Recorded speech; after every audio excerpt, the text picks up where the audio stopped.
Quick space and rocket review. I wanted to check some stuff from this Phil Sloss video about SLS. And then on YouTube, I'll just add to the title, I guess.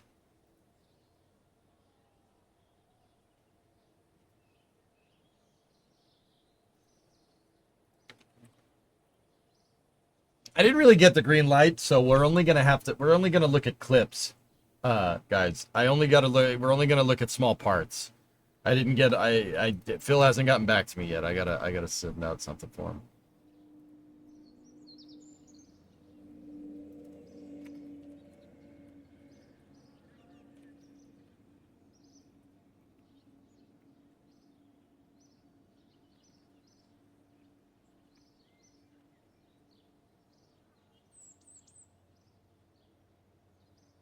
Need to have him on Flame Trench one of these days. That'd be pretty good. All right. Here. Let's take Kerbal and we will get out of KSP. So, guys, I wanted to look at this before Flame Trench just to make sure I'm kind of on board. Let's see, what's the intro? This is coming from Phil Sloss. Phil Sloss is a contributor to NASA Spaceflight. I just want to see what he has to say about this. NASA has Artemis 2 penciled in for April 2026, but the space agency still wants to fly sooner. Okay. Great start. Sooner than that. I asked how they would do that in a recent interview with the Artemis 2 mission manager. Hey everyone, thanks for your time. In recent videos, I've gone over the takeaways from an interview with Matt Ramsey. NASA hopes that the processing of the vehicle from here, mostly by exploration ground systems and prime contractor Amentum, will go smoothly. And if so, they could have Artemis 2 ready for launch sooner than next April. But they also decided to combine all their launch pad testing into one trip to Launch Pad 39B, with launch capping off that single rollout. That's what they plan to do in summary, and in this video, I asked about how that works. In some ways, this is the first preview on this channel of what the end of the launch campaign would look like. On March 5th, I interviewed Artemis 2 mission manager Matt Ramsey about planning and preparations for the mission. Artemis 2 is the first crewed flight for Orion and SLS and will circumnavigate the moon. As the title implies, Mr. Ramsey will be the chair of the mission management team during the mission. He will serve the role that Mike Serafin did for Artemis 1, and actually the plan is for them to trade off, with Mr. Serafin being the mission manager and head of the mission management team again for Artemis 3, and then Mike Serafin's the freaking man. He handled Artemis 1 went off without a hitch, mostly because of him. Mr. Ramsey for Artemis 4. A lot of planning and configuration management, so to speak, for the missions are done over the months and years leading up to launch. I have followed the design of the mission going back to at least 2018, but as I covered in a video last year, the mission heritage goes back to the beginning of the post-Constellation era. The basics of the mission profile were developed over 10 years ago, but there's been significant changes around that outline over the years. Yep. I covered this in more detail in the video last year, but this first crewed Orion test flight has changed SLS upper stages, which included a co-manifested gateway element for a while. It also changed the period of the high Earth orbit from 24 hours to 42 hours, and then back to 24 hours. Even though the trajectory has been well known for the good part of a decade, the crew wasn't assigned to the mission until 2 years ago, and detailed mission and timeline planning is ongoing. The mission will be more like a space shuttle mission than an International Space Station increment. The hours and minutes will be choreographed to optimize the engineering and science data to be gathered during the 10-day-long mission. Mr. Ramsey oversees work on those plans, which we are mostly kept away from, and also oversees the planning and preparation that we see more of, assembling the Artemis 2 flight hardware and getting it ready for launch. The latter, the flight hardware preparation, is a critical path to launch, and we've been following that intently since Artemis 1 concluded over 2 years ago.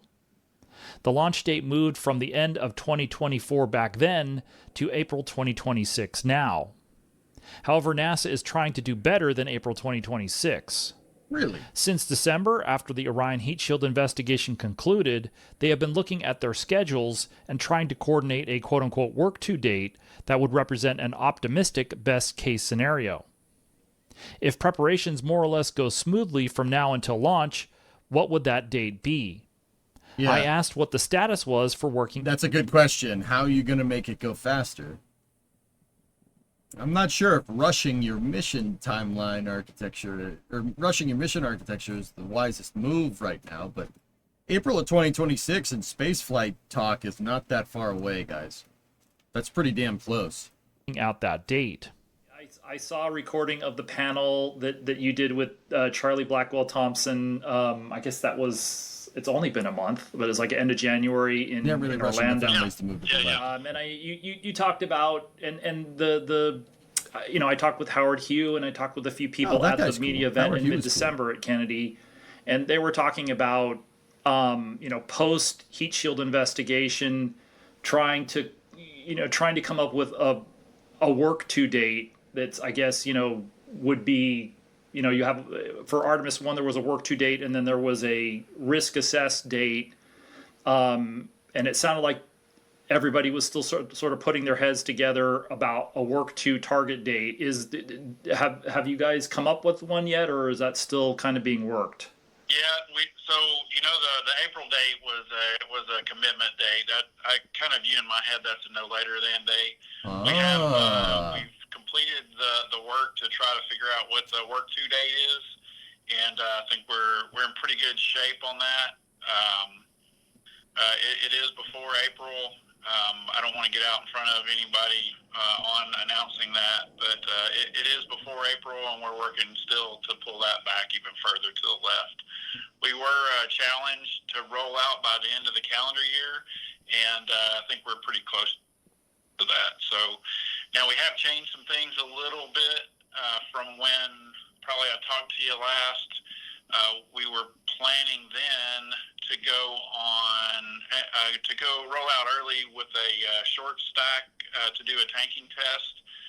We've changed our game on that to instead of doing a partial stack tanking test, to do a wet dress rehearsal as part of the launch operations. Okay.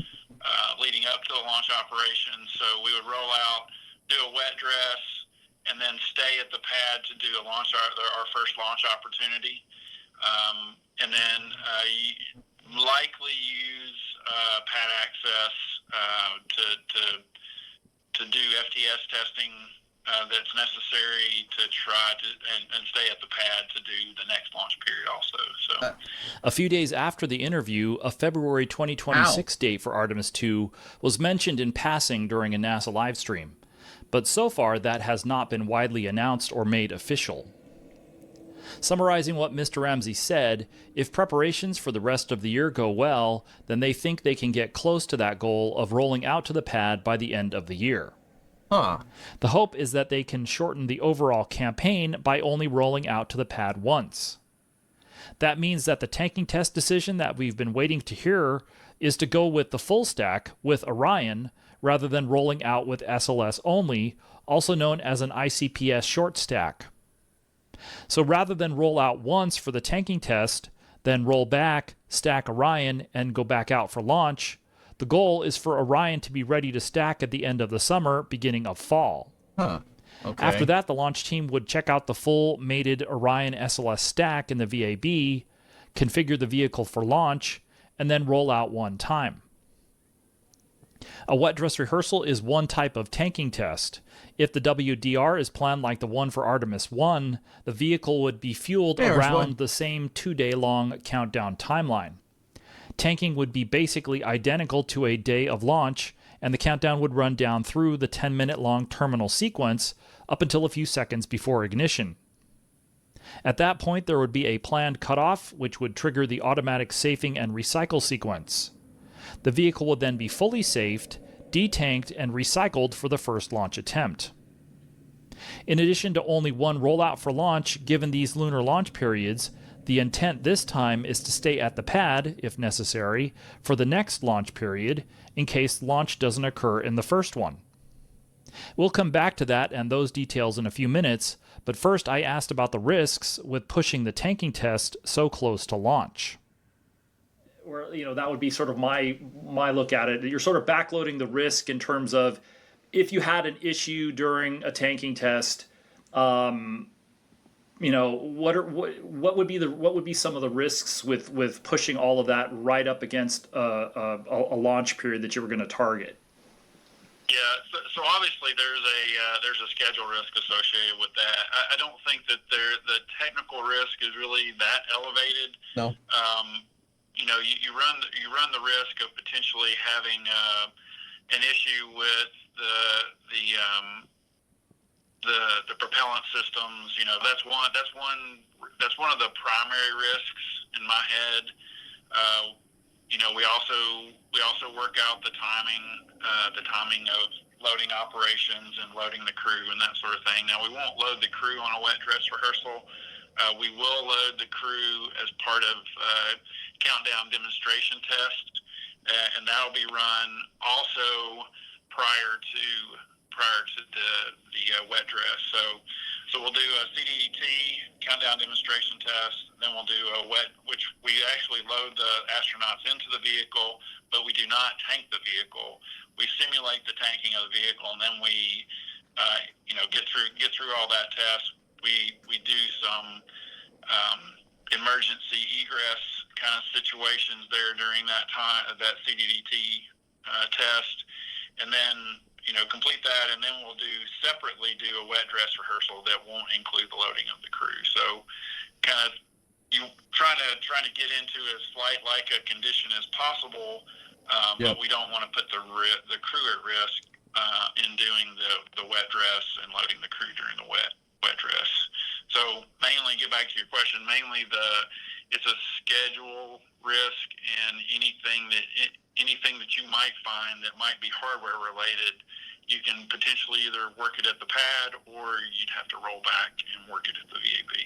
So Interesting. Hopefully that hits the mark on your question there. So the question about the CDDT or the dry test would be, has that changed with the single rollout? Then are you going to plan on doing that test out at the pad versus in the VAB, or would you do one of each? One of each. That's the baseline plan is to do a kind of a dry run in the VAB, and then when we roll out to the pad, get everything hooked up, and then run the CDDT part 2 at the pad. So I just want to say follow Phil Sloth because these are very information heavy. He's pretty damn good, dude. He started his YouTube channel relatively recently.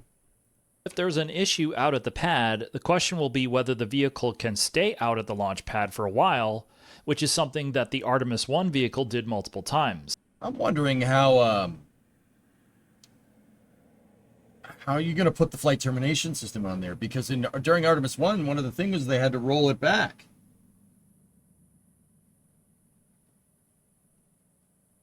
Yeah, okay, Mutter, I see it. They said they had to roll it back to the VAB to put the flight termination system in.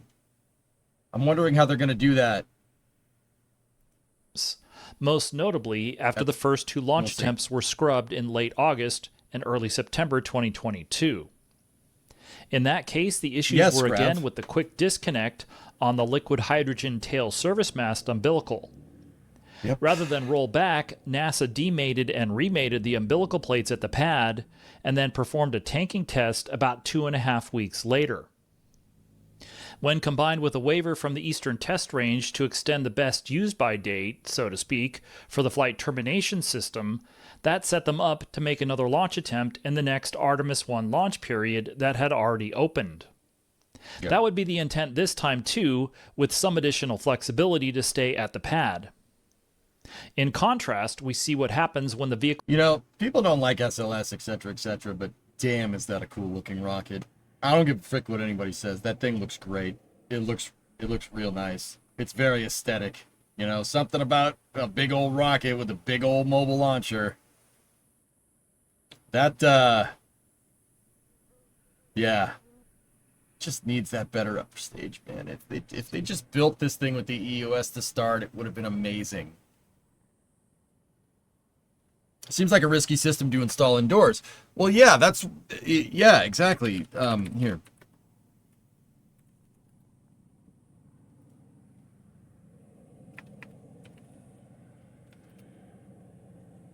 The mobile service structure. The Saturn V had something not a lot of people know about, dudes. They had this. This was the mobile service structure that they used for doing just that. They used it to install flight termination system. Now I'm wondering how the heck you're going to do that without that. Would look even better with 5 RS-25s instead of 4. Hugo, I'm not going to disagree with you. I'm not going to disagree. I say, yeah. The F-22 wouldn't start. Rip.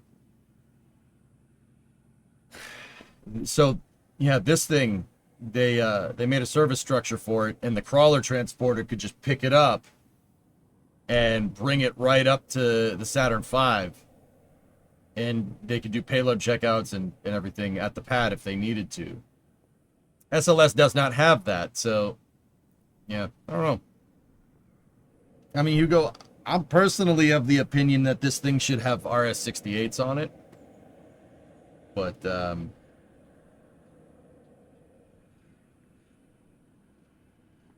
that's just personal preference, I guess.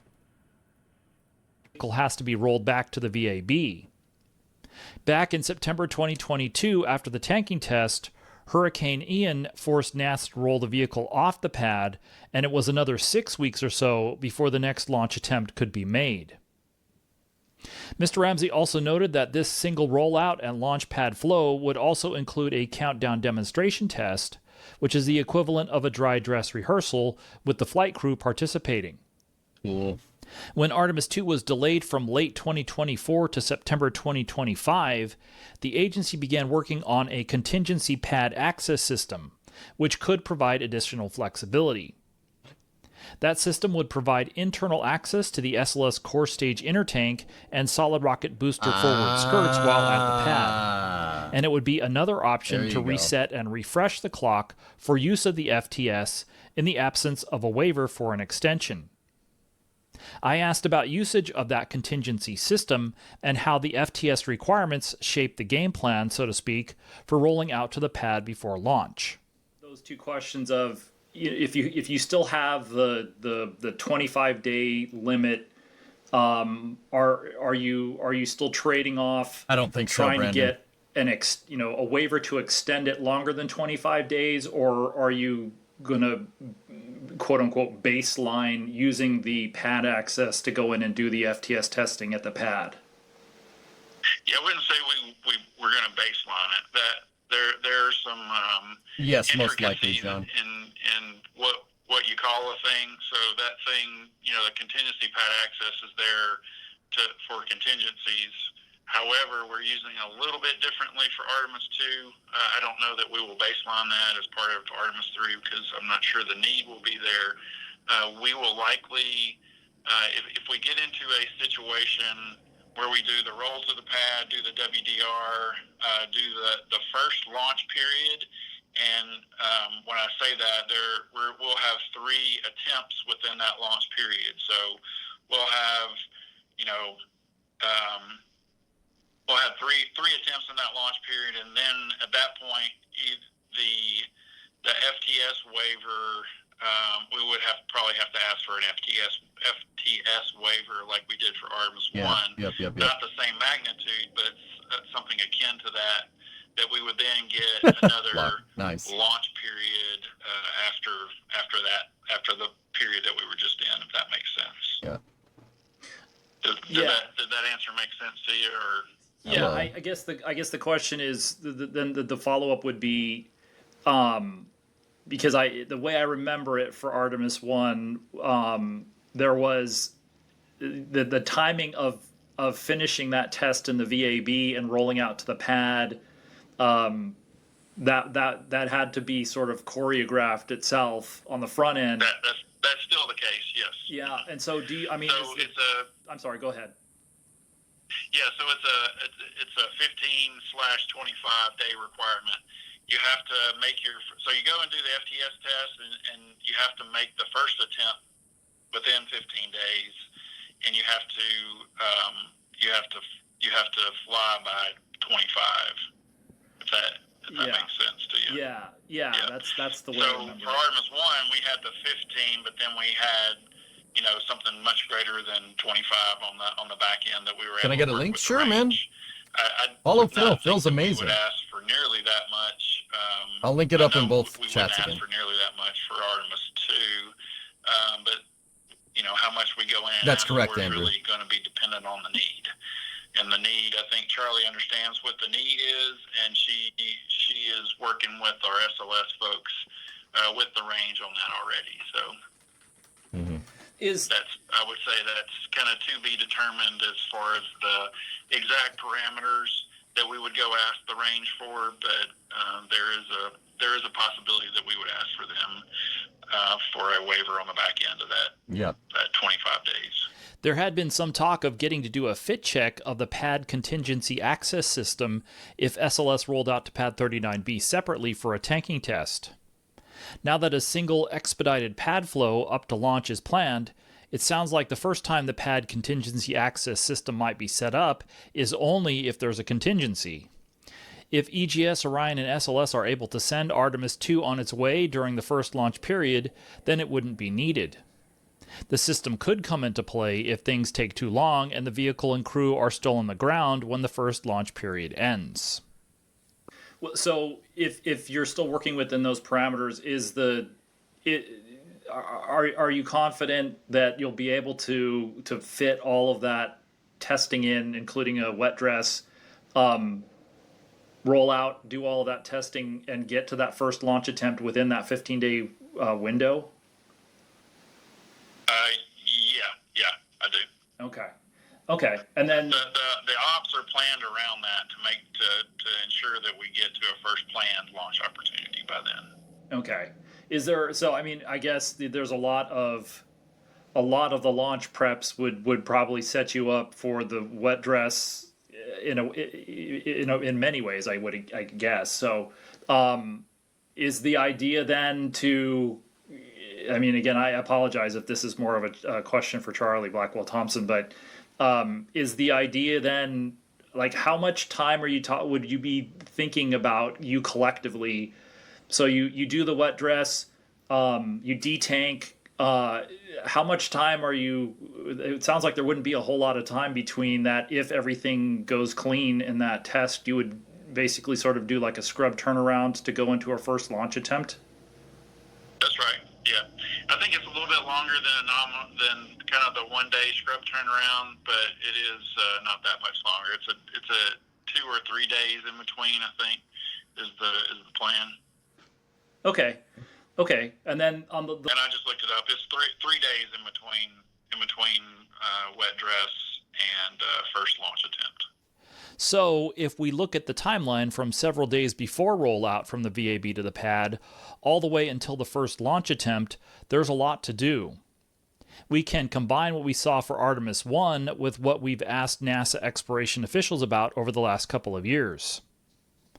The Flight Termination System use clock starts with an end-to-end test of the system from the Eastern Test Range to the FTS components installed on SLS. Yep. The system is configured as close to launch as possible, but it is a system to destroy the vehicle, so the firing chain is broken or disconnected in specific places. As noted, the clock is now running once that test starts, so once the test is completed to everyone's satisfaction, NASA will expeditiously finish up closeouts of the FTS and rollout preparations. That includes fully connecting the FTS and installing the ordnance to complete the firing chains on the vehicle. Any remaining internal access platforms inside SLS are removed, flight doors are installed, and any remaining VAB platforms are retracted. Then the vehicle is rolled out to launch pad 39B, and after the crawler transporter carries the ML and the vehicle up the pad slope and lowers them onto the pedestals, the pad flow begins. The pad systems are connected to the ML, and validation tests are conducted to verify they are functional. With this first crewed flight, the emergency egress system will be set up, and launch countdown preps will get started. There's one pre-countdown hazardous operation that needs to be conducted, which is servicing the SLS solid rocket booster hydraulic power unit hydrazine tanks. Yeah, okay. There are 2 redundant hydraulic systems on each booster that provide the power for the SRB thrust vector control system. Yeah, you need those. The System A and System B tanks need to be loaded, and those use the Heritage carts that fully suited personnel will work with to fill all 4 tanks. In addition to that, some of the movable flame deflector devices will be positioned in the pad's flame trench. Those are integrated with movable columns that provide additional structural support to the mobile launcher base platform. Because SLS is a heavy boy. Other countdown preps will be in work, and as Mr. Ramsey said, there will be 3 countdowns performed, including the one for the first launch attempt. The first is the countdown demonstration test with the crew.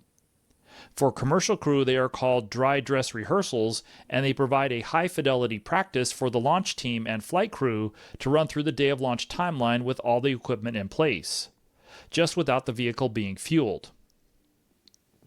The crew will suit up in NASA's crew quarters at the Neil Armstrong Operations and Checkout Building, and then they will be driven out to the pad on the planned launch countdown timeline.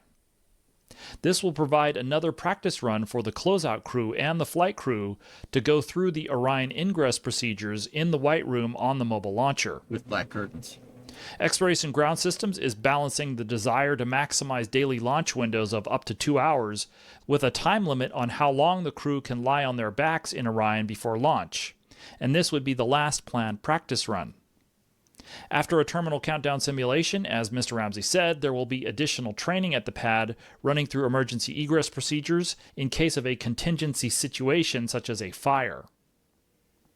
The second countdown would be the wet dress rehearsal, which will be the highest fidelity countdown simulation because it requires configuring the vehicle for launch and running through the terminal countdown sequence up until a few seconds before engine ignition. CPU.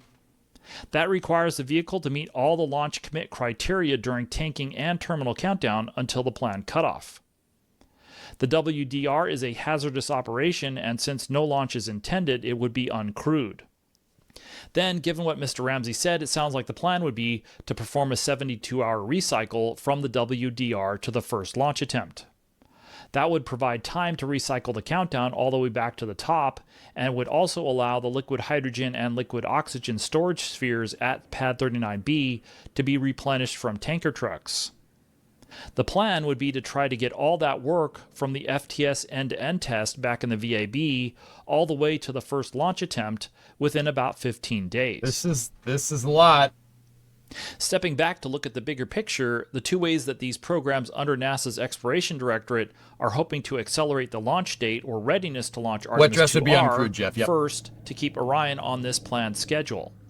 Orion needs to be ready to stack by the end of the summer, in other words, by the end of September. The second part of the plan builds on that assumption.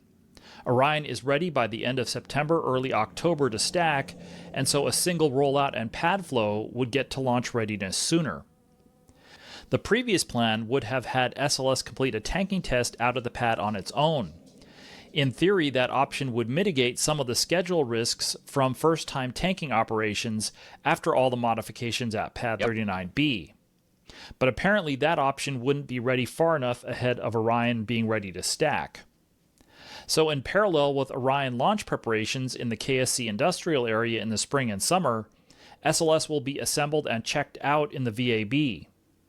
All that work would also need to be complete by the end of the summer too.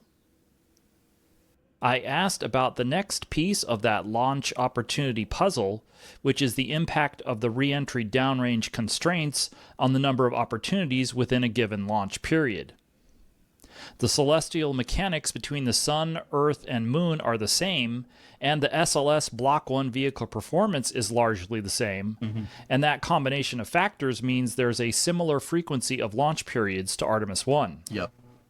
There are lunar launch periods that run about 2 weeks on and then 2 weeks off, and they repeat. There are a couple of differences this time, one older and one newer.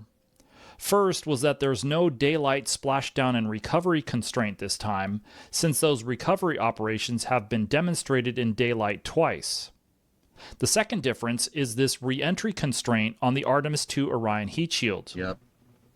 NASA chose to fly this quote-unquote low permeability AVCOAT heat shield only one more time, on Artemis II. They scrapped the Artemis 3 heat shield avcoat blocks and are building new ones with the permeability they found was needed in ground testing during the investigation. But they could do that with much less impact to the big picture for Artemis 3. For Artemis 2, the impact would have been the opposite, so NASA decided to fly this last old-style avcoat with its own special flight constraint. They will fly a minimal lift Apollo-style reentry profile, which restricts the downrange distance. Yep.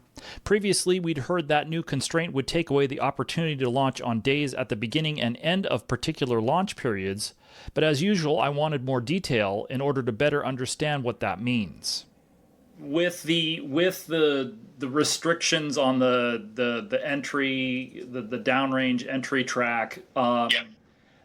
like what I'd heard is, Amit Kshatriya and I apologize if I'm butchering his name as usual, but he in the press conference when the heat shield investigation concluded, he talked about that restriction kind of clipping the heads and tails of the launch period.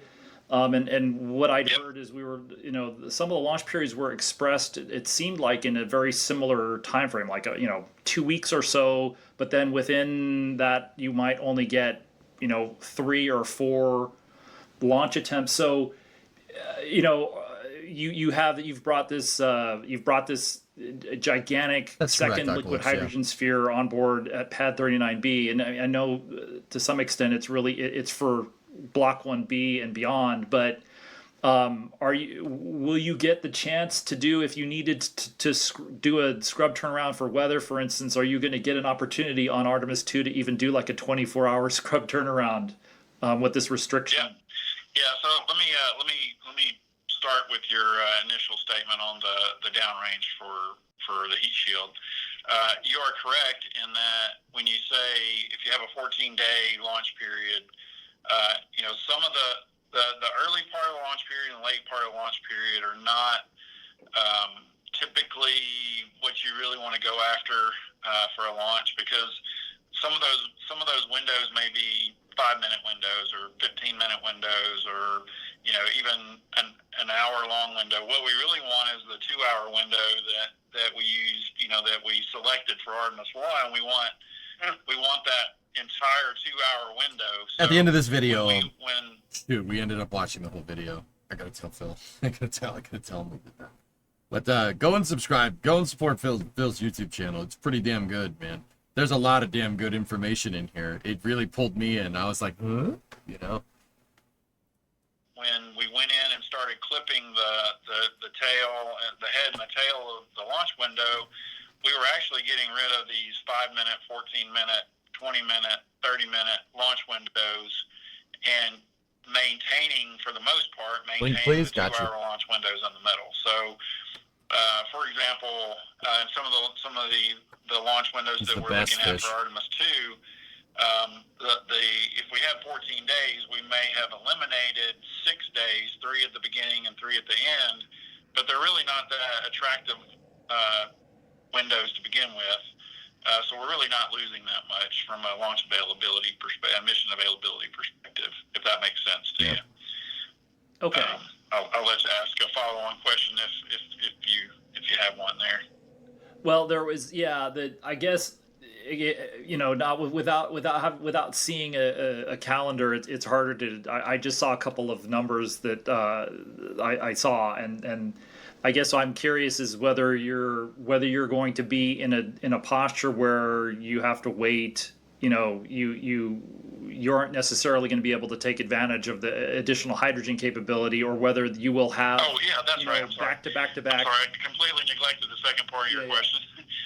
So the second part was the hydrogen sphere. So the additional hydrogen sphere is intended for Block 1B type missions, but we can use that additional sphere to do a 24-hour scrub turnaround. So we were not, I don't believe we were able to do a 24-hour scrub turnaround on Artemis 1. I think it was 48. I'm remembering back here. That's right. The way that the launch ops is laid out for Artemis 2 with that sphere is you take, day 1, you give it a go. Day 2, you're able to give it a go. And then you could you could take a third day in a row, but Hey, John. that's not something Charlie is very interested in because of the launch teams. You don't want to turn around every 24 hours because really the way that those 24-hour turns are is that you drain the vehicle and then not too much longer you start the launch preps for the second day. So, Yep. you know, I think that, so the way that we're going to do it is, you know, launch on the leading edge of the window, scrub turnaround 24 hours later, and then a scrub turnaround 48 hours after the Flame Trench will be starting soon, Martin. Yes. After the third attempt, if that makes sense. So we are able to take advantage of the majority. I wanted to make sure I was up to date on this in case it comes up.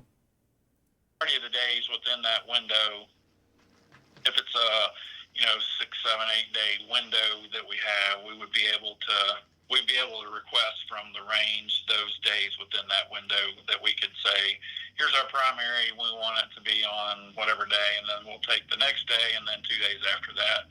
And then if we have to worry about weather, then weather would, we would ask for subsequent days in the period. So that's going to happen. Translation alert, weather's going to happen.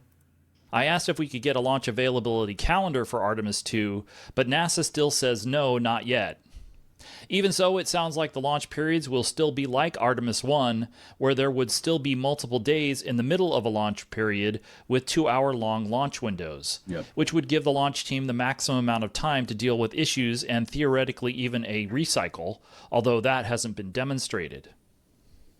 As a quick aside, the Artemis 1 wet dress rehearsal had planned on a countdown recycle demonstration, as we can see in the Gantt chart that NASA released for the June 2022 test run. With a 2-hour-long launch window, if an issue that caused a cutoff late in terminal count could be resolved within approximately an hour, then it's conceivably possible that the launch team could recycle back to T-minus 10 minutes and holding, and then try again to launch before the end of that day's launch window.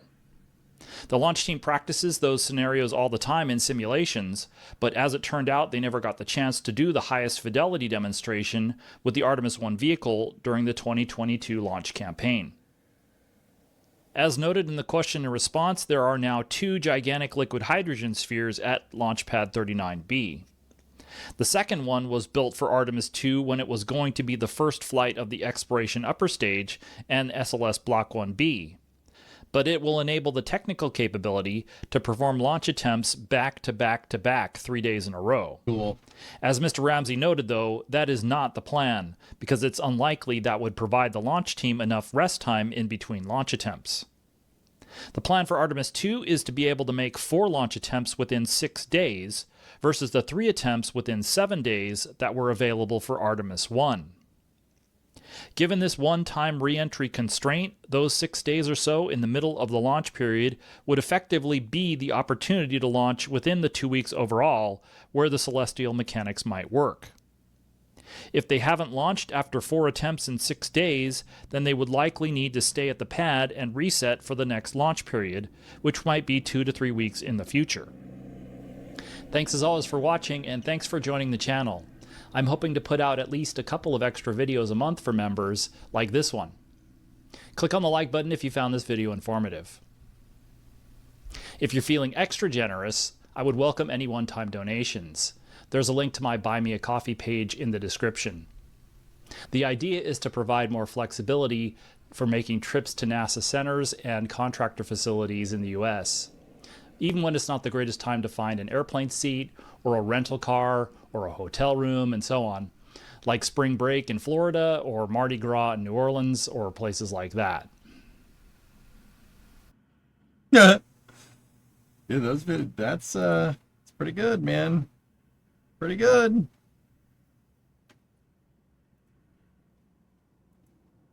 Okay, that's pretty cool. Dude, you know what would have fixed this problem? If you green runned every stage, you wouldn't have this issue. If you did a green run. You couldn't go to the moon. Yeah, Jeremy Hansen, bud. Yeah. All right, cool. I wanted to see that just in case this comes up during Flame Trench, but it is time to go do Flame Trench right now. So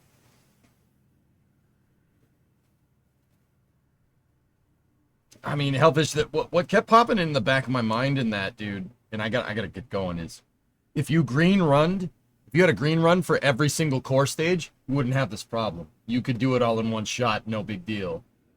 Basically, dude, you could even get into like a flight readiness firing, but it's all good. Anyway, I'll be back in about 20 minutes for Flame Trench. If you're on YouTube, I will give you guys the link to that. Flame Trench is a weekly show that I host with Jack and Sawyer over at NSF.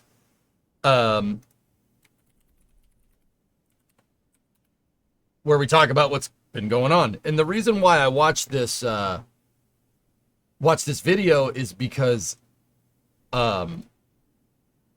just in case it comes up. So I'll give you guys the link for the Flame Trench over there. The YouTube stream will shut down. The next YouTube stream for EJ for this channel will be on Monday. If you're on Twitch, just chill here. Still plenty of stream left. I'll be back in a little bit. Thank you very much for watching. And I'll see you in about 20.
Hey guys, I got an idea.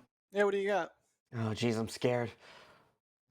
So, how about we take a ship that's used for like hauling cargo, like a bulk carrier or something, right? Uh-huh. Okay. Then we take this bulk carrier and we say that we're going to be like mining the ocean floor with it, and then secretly modify it to go and like pull like spent SpaceX boosters out of the water. Do you think that's a good idea? Yeah. We could say we're mining magnesium nodules as like a cover story. Yeah. Ooh. Yeah, no, that's a good idea, right? I'm I think down. that's a good idea. Yeah. Absolutely. What could Yeah. go wrong? Hey, I mean, EJ. Yeah. We're live. We're live. Oh, hi. Roll the intro then, I guess. And here we go.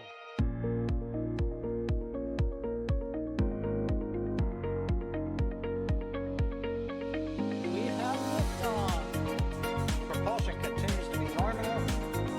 R68 chamber pressure looks good. Rolling up.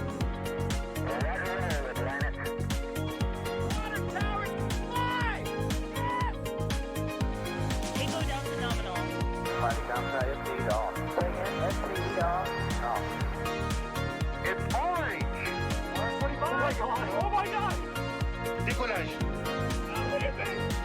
Put that in the big bag, Eagle. 343 unfolds to go. We rise together, back to the moon and beyond. this methane would be igniting in the flare, correct? Yikes. You bet. Sure. We don't need any more of these.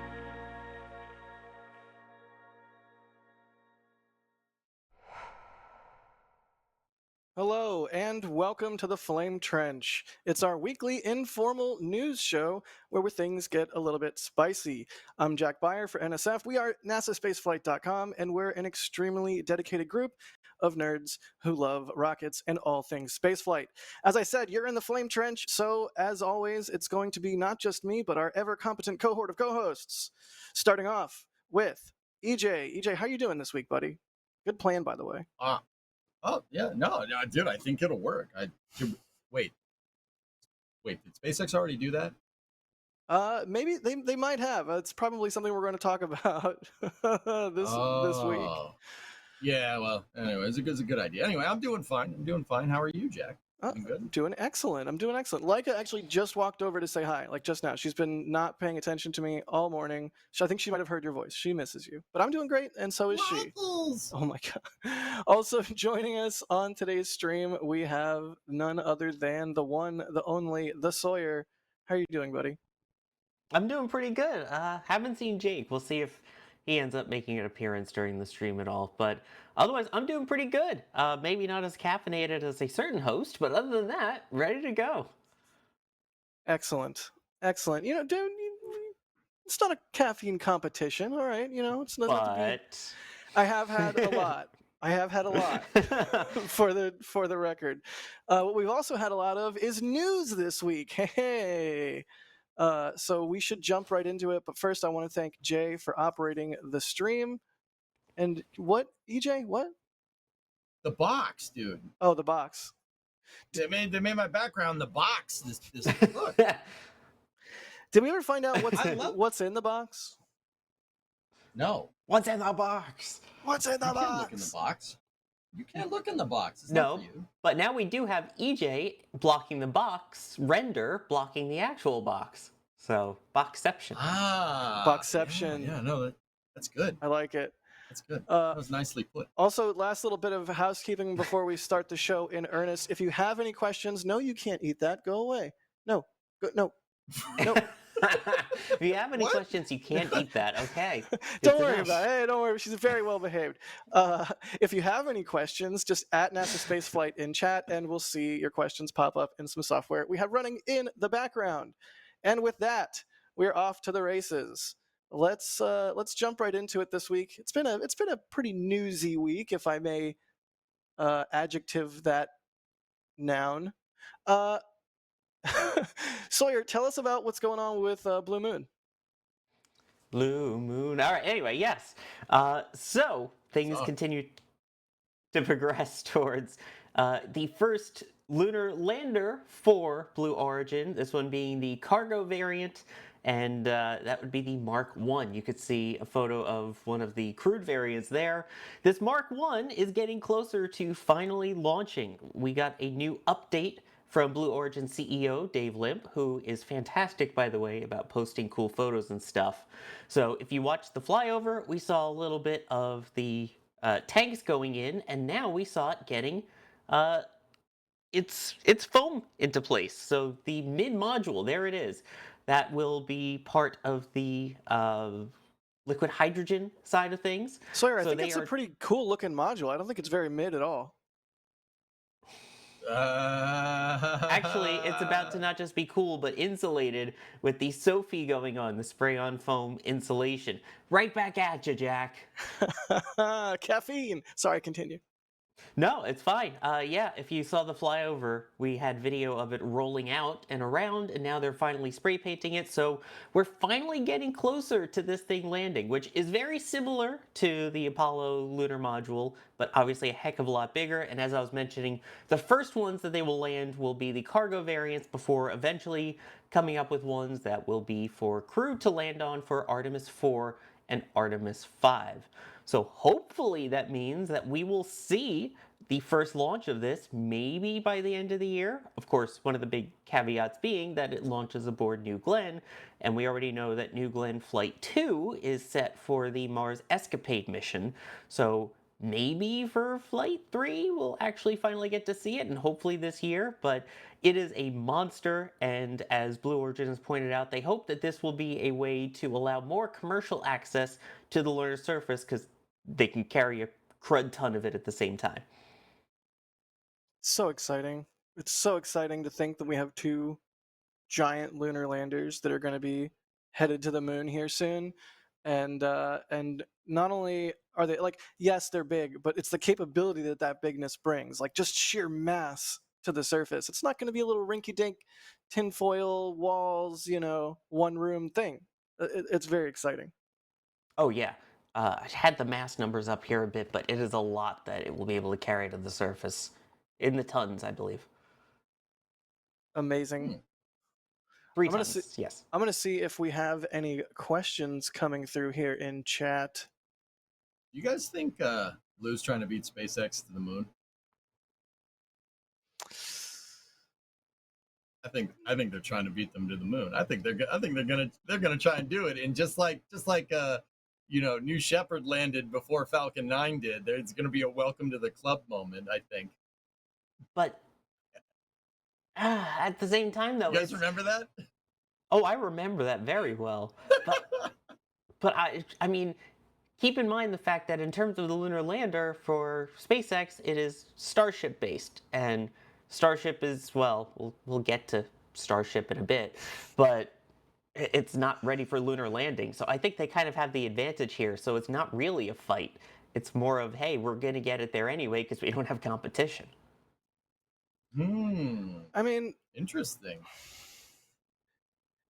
It will be, I think, a race for sure. Like, I don't think one company is going to land on the moon well in advance of the other.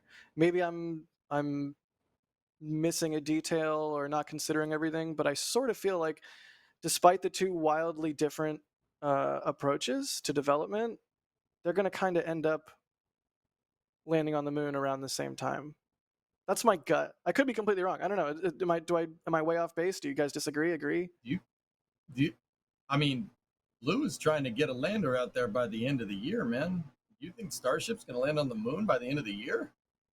Starship will make orbit by the end of the year at this current pace. That's what I'm saying. Do you think Blue will actually do that, though, or do you think Berger's Law will apply? Oh.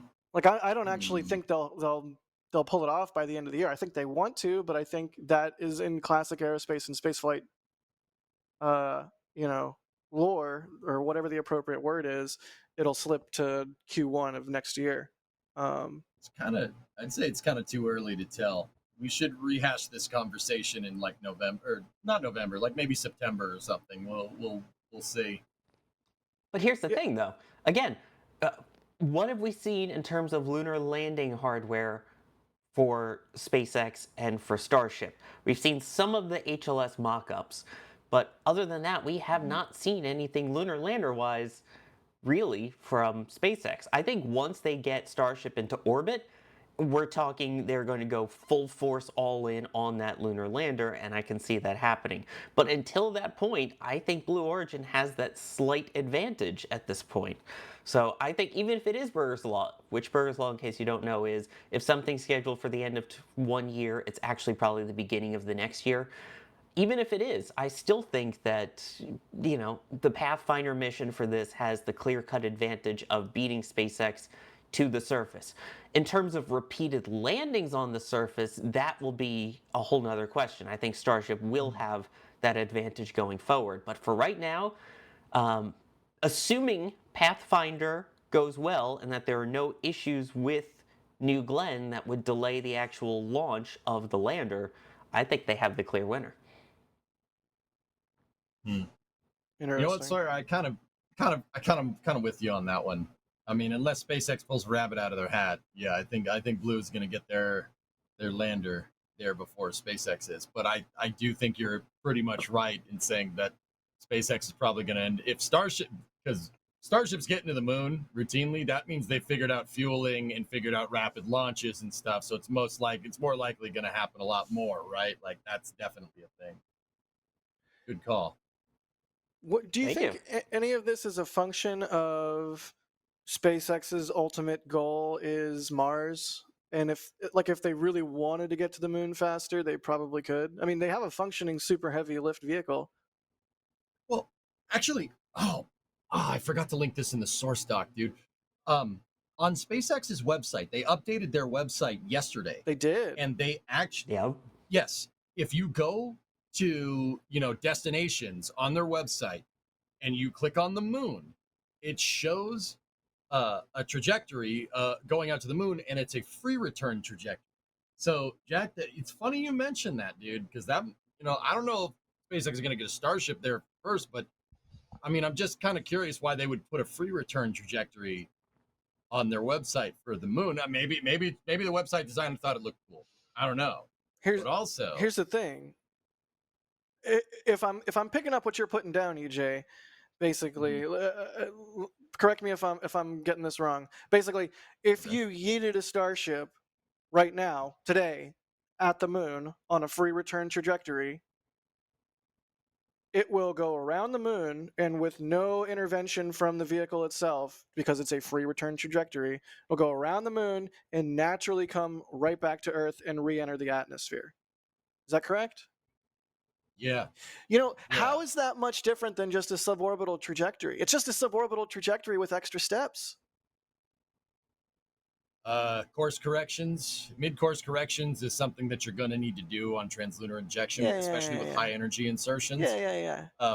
Starship has, and I'm saying this as a Starship fan, but Starship has had some on-orbit problems with attitude control as of late. No, Starship. Everything was fine with it on Flight 9. No, they'll use the pressure from the tanks. Autogenous. It's great. It'll be fine. What's wrong? No best part, no part. What's the problem? Yeah. No, but so what I was getting at basically is it's interesting that they put that trajectory on there because in theory it's one that could be flown perhaps before Starship is fully proven. Is that sort of where you're going with that, EJ? Yeah. Mm-hmm. I don't know. I might be reading too much into it, right? But I definitely think that Blue wants to get something to the moon before SpaceX, right? I definitely think that that's what they're trying to do, right? Because if you think about it, Blue Moon, the Blue Moon's lunar lander program, we showed that graphic. Yeah, there's the translunar trajectory. Now, Jay, do you have those pictures? The picture of the 3 landers, on the blueprint picture that was linked a second ago. Can we bring that up here? Jay loves your backseat producing, by the way. Oh yeah, no, it's great. Hey, it's the flame trench. We can do things we don't do elsewhere. Man. Yeah, you can just do things. So these landers are part of a NASA program called Sustainable Lunar Development, and the SLD missions aren't scheduled. the SLD lander missions are kind of different than the human landing system missions, which is what SpaceX has. SpaceX is on the books for 3 lunar landers with Starship, 2 demo flights, and then the crewed landing on Artemis 3. And then the SLD flights come after that. So it's very interesting that Blue is kind of going in the fast lane with their lunar landers. Maybe I'm reading too much into it, but that, and then coupled with SpaceX putting that free return trajectory out there, tells me that I don't know, there might be some inadvertent competition going on here. I mean, the other thing to keep in mind is they only have for Artemis 5 right now. SpaceX has Artemis 3 and Artemis 4's landers. So if they want to Yep. make this and actually be able to make money off of their lander, in the meantime, they can use it for commercial purposes. Make it a lunar science platform. Have all these people put all their payloads onto it, eventually drop rovers, things like that, so that while they continue to work on the crewed variant, which isn't as time sensitive as SpaceX's, they can A, get on the moon, and B, get paid to do it. That sounds so awesome to me. I want that. Do you think we might actually get to a point where a company, whether it's Blue or SpaceX, is landing human customers on the moon before NASA's ready to do it with an Artemis mission? Oh. Absolutely not in my book. Yeah. I'm usually the dissenting opinion, but nah, I don't think that's gonna happen. I don't think NASA would let that happen if we're being perfectly honest. But Yeah, I hear you. But let's say I'm Blue Origin and I have a lunar lander on the surface of the moon. It landed great. The cargo's there. It's backup fuel and oxygen, etc. It's everything we need. I have another lander. I land it. It lands fine. I have another lander, and I'm like, well, I could put humans on this, but we're in this gap between Artemis 3 and 4, 4 and 5, and you said Blue gets 5, right? Artemis 5 for the. So what if it's somewhere between Artemis 4 and 5, and Blue's like, hey, we could land people right now. NASA, you're next. You got your lander right here, ready to go. I don't know. I'm pie in the sky wishing over here. I just want to see humans on the moon again. Well, Jack, I mean, think about it like this. As the Artemis missions go, as we get further and further into these Artemis missions, the schedule should go down. Like, it shouldn't be like multiple years before flights. I mean, they're shooting for, 1 launch a year, maybe with the option of getting to 2. I mean, personally, I think they need 4 a year, but, guess they missed that memo about that whole Apollo program thing that did what they were trying to do. But hey, whatever. Did you get that memo? I was I was just laughing at that. Thanks. I think that the scheduling cadence for SLS flights in the future will go down. I hope so. So I truly do. Yeah, me too, man. Y'all, if you have any questions regarding Blue Moon and Blue Origin, throw them in chat now. Now is your chance. We're gonna do some questions, and then we're gonna move on to the next topic. Now but it's first, your time, chat. At NASA Spaceflighting it. But first, I want to thank some people for their support because holy moly, Matt's Mike Alpha Tango Sierra gifting 50 Red Team memberships. That's Whoa. absurd. That's absurd. Thank you so much, Mats. 50 people just had their name turned green in chat and now have access to sweet extra perks and content. Thanks to Mats. Thank you, Mats, so much. If you got a gifted membership from Mats, be sure to thank them, but make sure you thank the right person because ArcTech also gifted 50 Red Team memberships. That's bonkies. Thank you so much, ArcTech. It's absolutely it's bonkies. It's bonkers. It's cuckoo bananas. It's cuckoo bananas, kabonk bonk bonkies. Keep going. I ran out. Yeah, thank you, Sawyer. Thank you, Sawyer. You were on a roll. I ran out of steam. I'm sorry. ArcTech, thank you so much. With support like that, NSF will never run out of steam. See how much caffeine I've had today? Scary. Okay. Space Pope with the now customary, somehow, it's a lot of money, but it's a customary flame trench thing with their bless this wild trench $50 super chat. Thank you, Space Pope. And Shazbert Toddbot, thank you for the support. EJ, does the box go in the square hole? That's right. No, the Centaur, or no, the Centaur, the RL10CX goes in the square hole. Do it. You gotta do it in the voice. So That's right. It goes in the square hole. thank you. You're welcome. Excellent. I need that to be my text tone. Just EJ going, it goes in the square hole. I would set the sound on my phone for when I get a text from EJ to the square hole. Square hole. Be amazing. What about the arch? Or the It arch. goes in the square hole. No, oh god. No, no. Video, it just lives in my brain like so many others, but that one in particular. No, I'm okay. You don't have to be worried about me. I was just making a joke on air. You don't have to come panic sniff me. Leica is just on point today. I don't know what the deal is. Maybe she had some caffeine too. Oh no. Joff or Jay of Ready asking, what will Blue Moon carry on its first mission? Have they said? Do we know? I mean, is it just going to be cargo? Nothing. I don't think they've said. No, just a demonstration. But the second one will have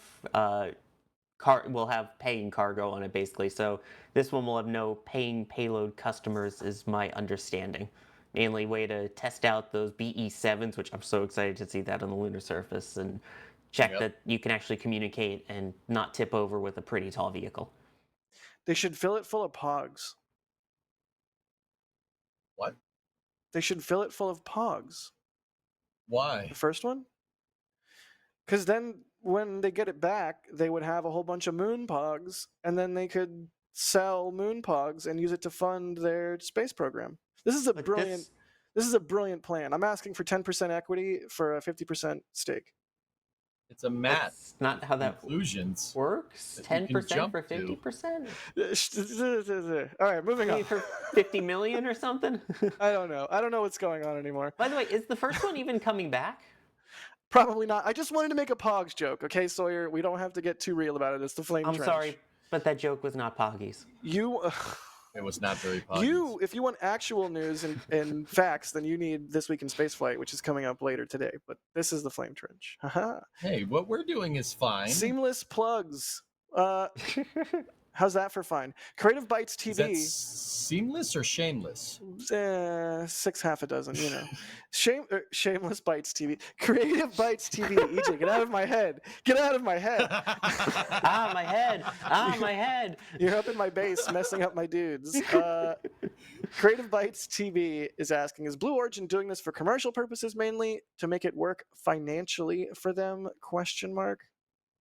I mean, they have contracts with NASA, so they are going to make money doing this, right? Or at least break even. Mm-hmm. Go ahead. I think that this is part.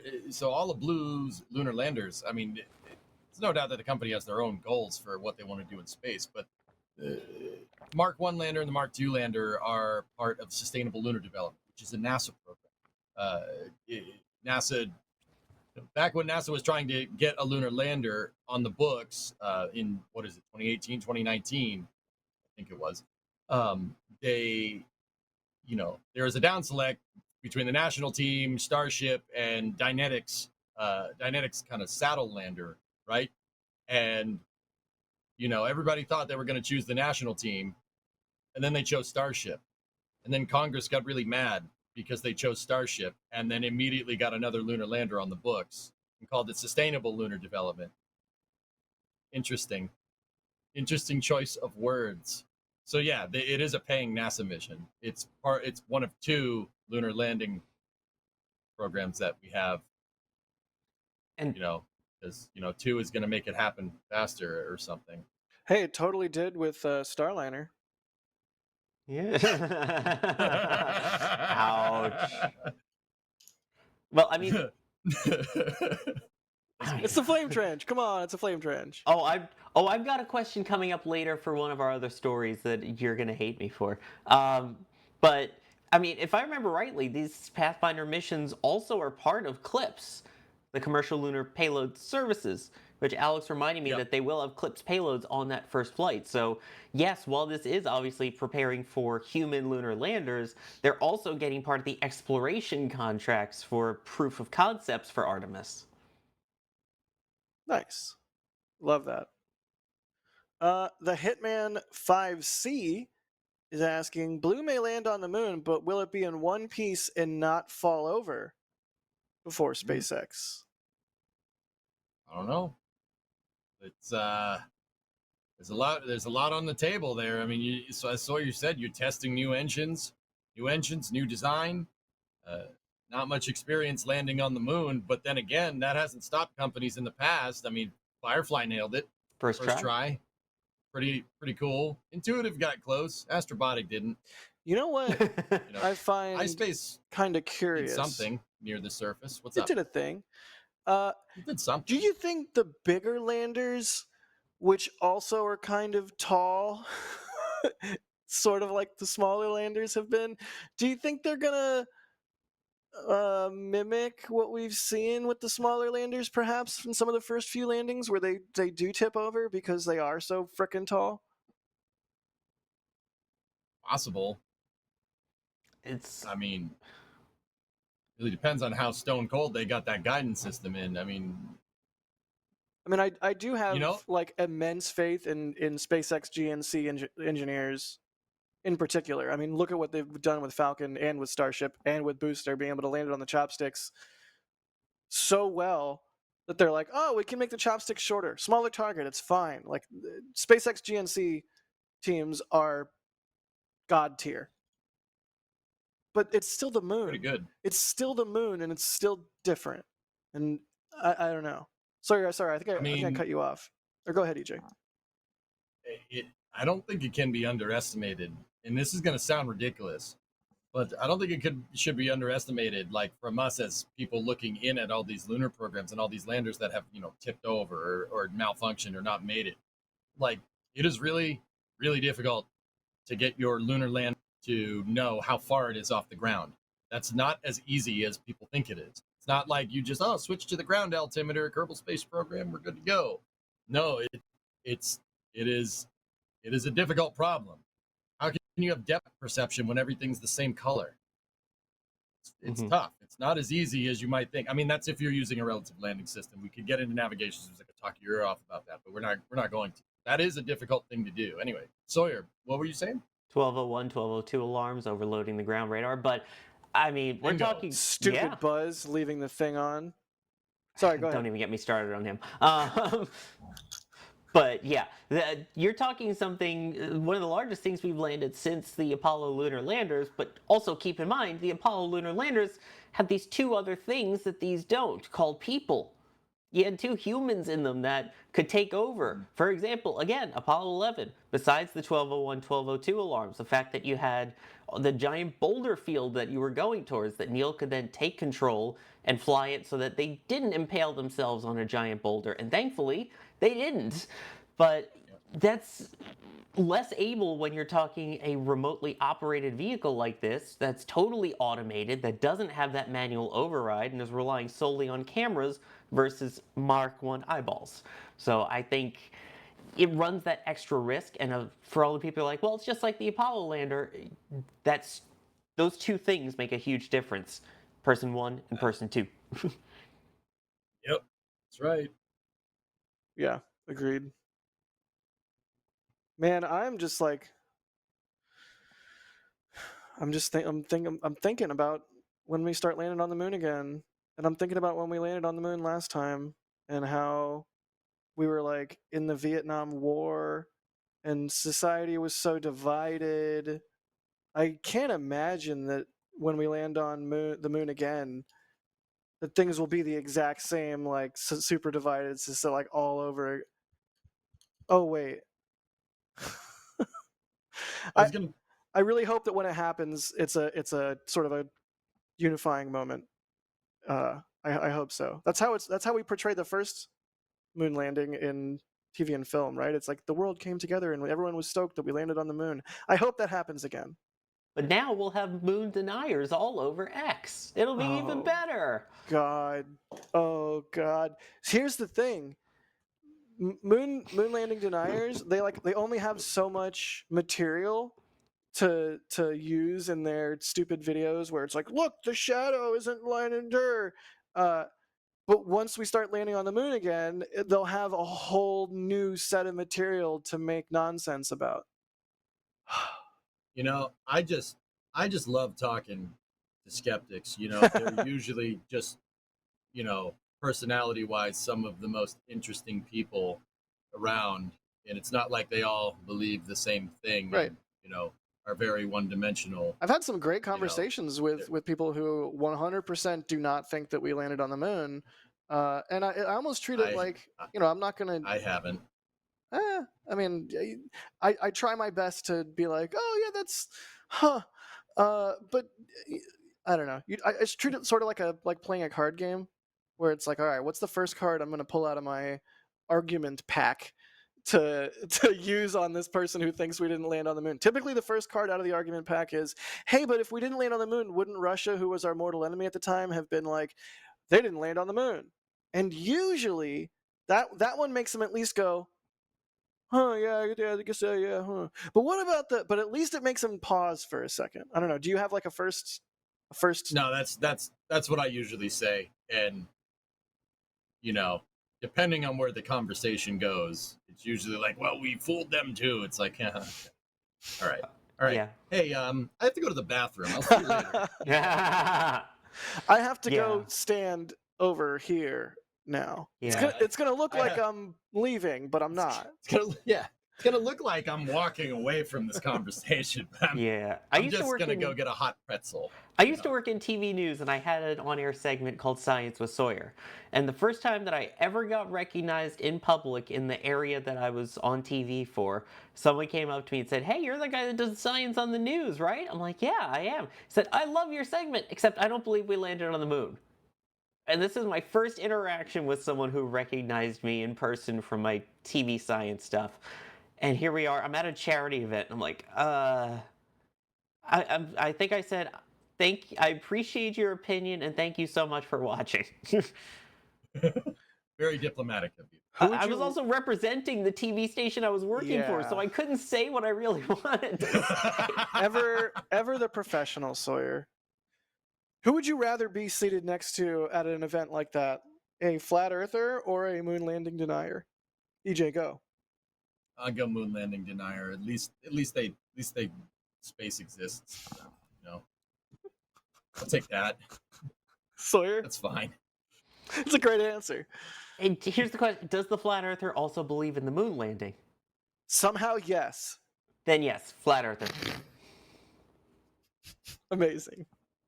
I don't know how that would work. I want to start trying to work this out, but like we don't have time. We have a show to do. But this is like groundbreaking stuff here. What? Dude, can we change the conversation? I think I just lost brain cells. Yeah, let's move Oh, on. that's what's clogging on my earpiece. Oh. Ow. Let's move on, EJ. It's a Don't little worry, bit, we'll get back to spicy in one of the upcoming topics. It'll be more fun. it's a little bit difficult when we go that far off the rails. It's kind of like staring in the sun into the sun during an eclipse. Speaking of eclipses, Oh, that was good. Good segue. That was good. That was All a right. stretch. So, yeah. Oh. I see what you did there. All right. Anyway, so Firefly gave us some updates on their Eclipse rocket this past week.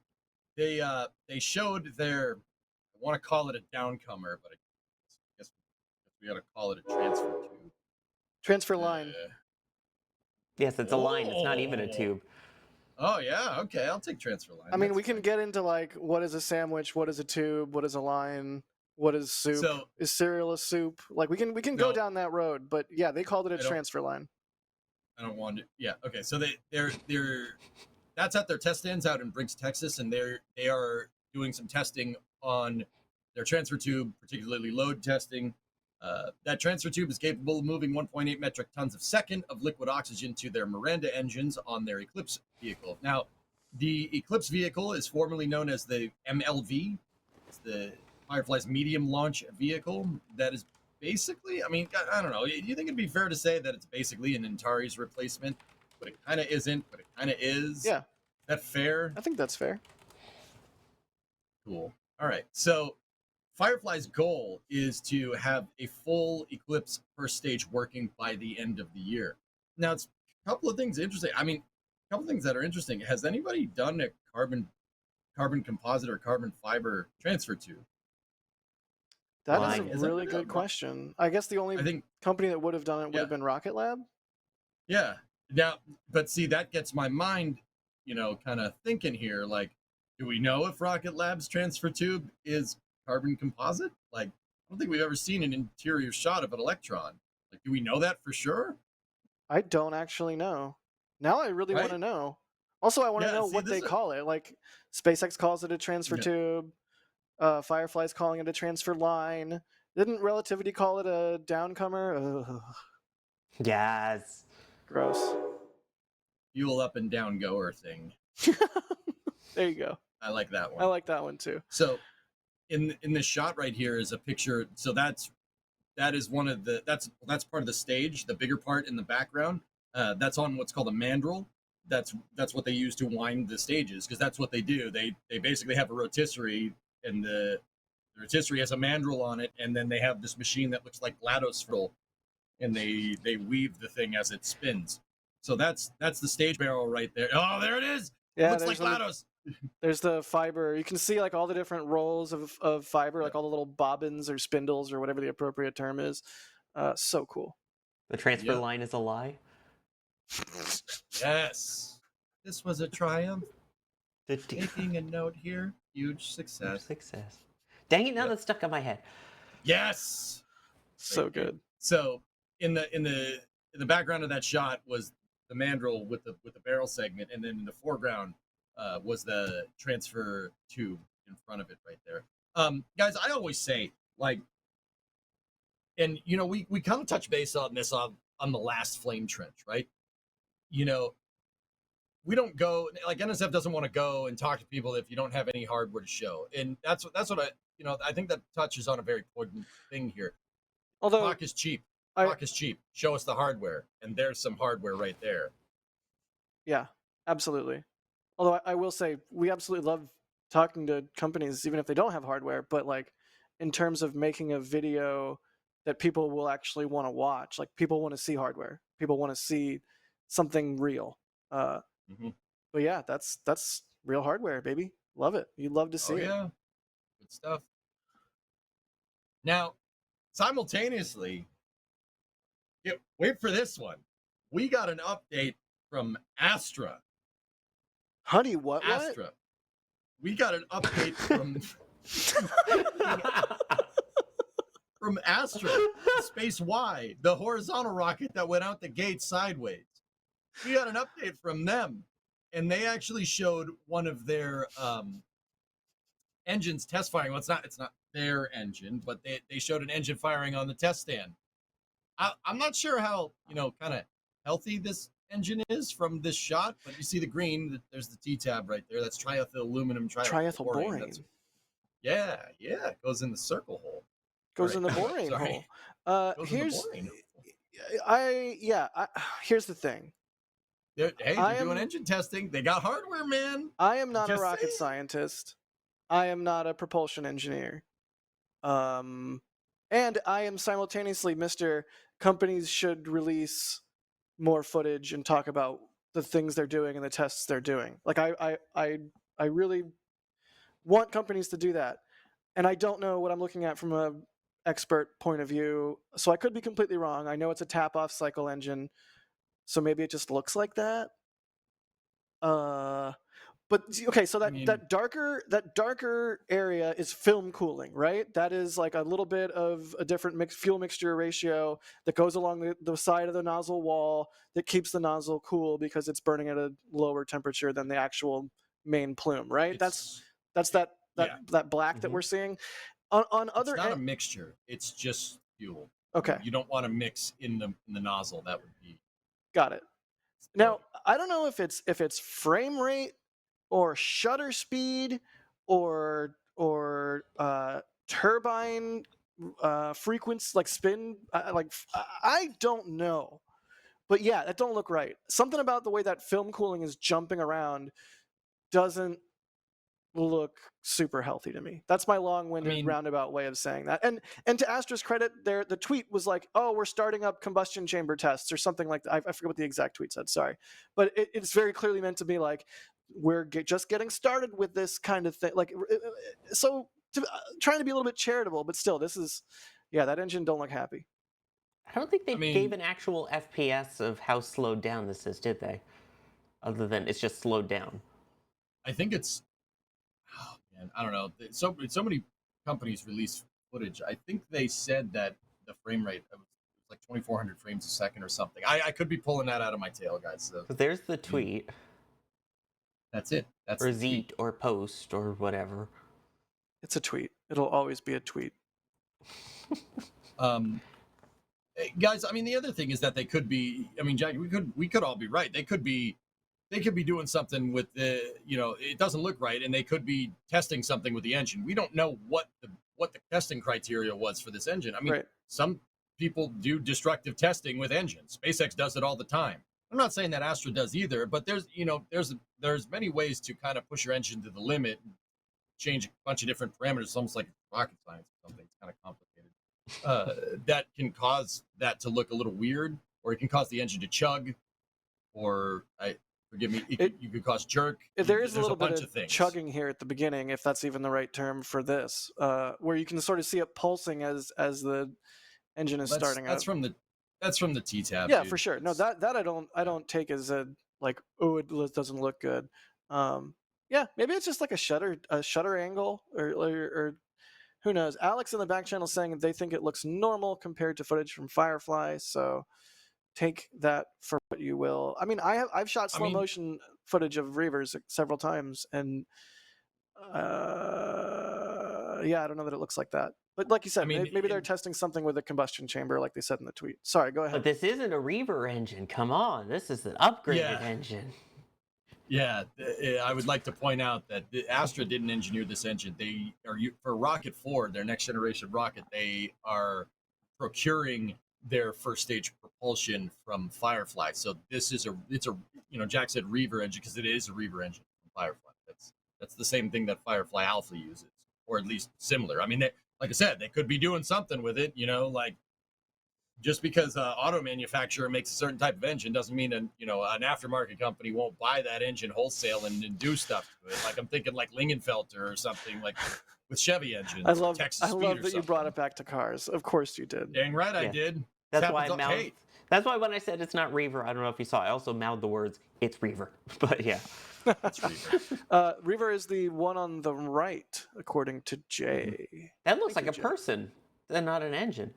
No, the engine on the right. You said the one on the right. The one on the right looks like a human. I'm glad you doubled down. Thank you, Sawyer. You're welcome. Is her name Reaver or something? Or yeah, some dude named Reaver. There you go. Don't fear the Reaver. I wish I had a cowbell. That's a pretty good name. It is. Strong name. Solid name. I need to watch Firefly. I haven't seen the actual show ever. I know a bunch of people are about to get mad at me for that. Well, you don't have a lot to watch. It's only one season. I know, but I need to watch it at some point. Just to make all the Firefly fans angry there. Firefly oh my god. Unique. Yeah, you try saying it. Red leather, yellow leather. Red leather, yellow leather. Malk Diamonds, thanks for the Red Team membership gift. And that Diabetic Kid, thank you for the support. They say movie, tubi, or mover tuber. Both are good. Yes. Yes. No, that's McGregor Live as the mover tuber. Yeah. And you were talking about subtle plugs. I mean, the other pretty good. The other thing to take into account is that Reaver engines use a what is it? A tap-off expander. So their manner for starting up is a little bit weird to begin with. It's a little bit unorthodox. I mean, it uses T-tab, right? But it's not a gas generator turning, fluid impellers either. The other things are turning the fluid impellers. So that's something to take into account, because it's a different type of actuation for your fuel pumps, right? The flames coughing out could be a little bit different. Combustion tap off, excuse me. That's what it is. Sorry. Thank you, Twitch chat. Nice. Rocket engine cycles are so fascinating. Yeah. Do you have a Pretty good favorite? stuff. Do you have a favorite rocket engine cycle, EJ? Ooh. What are we trying to do? This is important.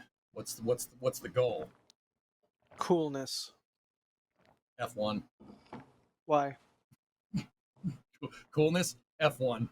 F1. How much thrust do you want? Yes. Yes, I would like some. Yes, please. Wait, wasn't an F1 just a gas generator? It's a gas generator, but it makes 1.5 million pounds of thrust. That's Yeah, that's yes. that is an amount. That is a significant amount of thrust. Okay, all right, That's almost as much as a Falcon 9 core by itself with 9 engines. all right. So for favorite engine Pretty cycle, good. you're picking gas generator, but like a really really really big one.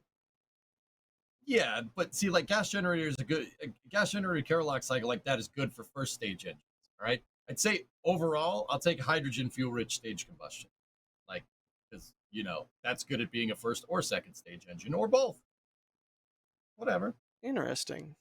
What I'm trying to tell you, shuttle engine. If we're looking for just end all be all, shuttle. Shuttle. I'm glad we could all agree. Sawyer, do you have a favorite engine cycle?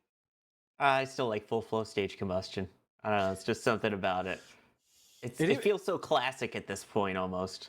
It even feels good to say full flow staged combustion. It's like really supersonic retro propulsion. It's just like it feels good to say. It rolls off the tongue and it does really good job of actually, engineing. Triethyl borane, triethyl aluminum. Yeah. That's Temp T, but yeah. Yeah. To be honest, full flow stage combustion cycle of methalox could be used for whatever, as evidenced from Starship. You just use that for whatever. It'll work. So also that's pretty good. Either one of those, shuttle engine, Raptors, okay. Versatile. New plan. Yeah.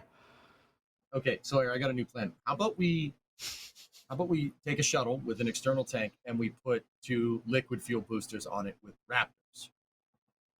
Yeah? Yes. Sold. Yeah. This feels like a weird combination of Starship and Buran and Shuttle. No, we don't need the Buran part. That thing sucks. Are we talking though, would the engines go on the shuttle? Would the engines go on the external tank? On the external tank. And the shuttle still has shuttle engine. Huh. Your ideas are intriguing to me, and I wish to subscribe to your newsletter. All right, cool. I stream Kerbal Space Program where we do dumb stuff like this all the time. Or we have the actual NSF newsletter too, which has all the cool happenings, upcoming launches, cool behind the scenes stuff, photos, all of that. It's great. Why don't you guys tell me about this? I was about to, and then Sawyer took the words right out of my mouth. Oh. It must have been while you. Oh no, we're not going there. Oh man, what is happening this week? What is this? What is the show this week? We're in the dog days of summer, man. It's true. We've got to talk about something. It's the flame trench. It goes in the flame trench hole. If only it was the hot dog days of summer, because it's the flame trench. We could cook them right in the trench. It'd be great.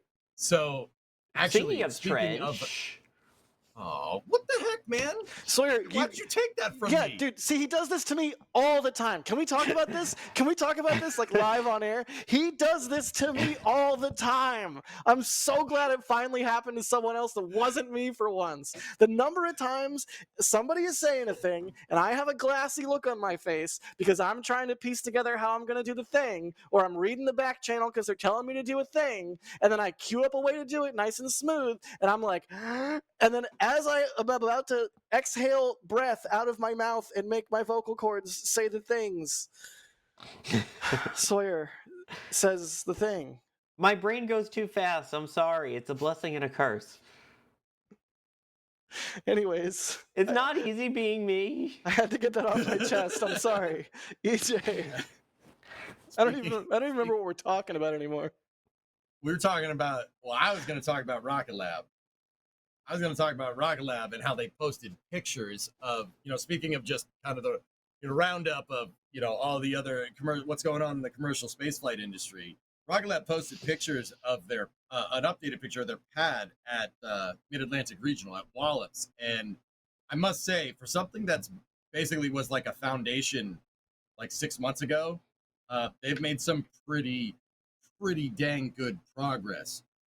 In the pictures, it looks like they got their sound suppression system is set up. Their flame trench is very peculiar Hey. looking.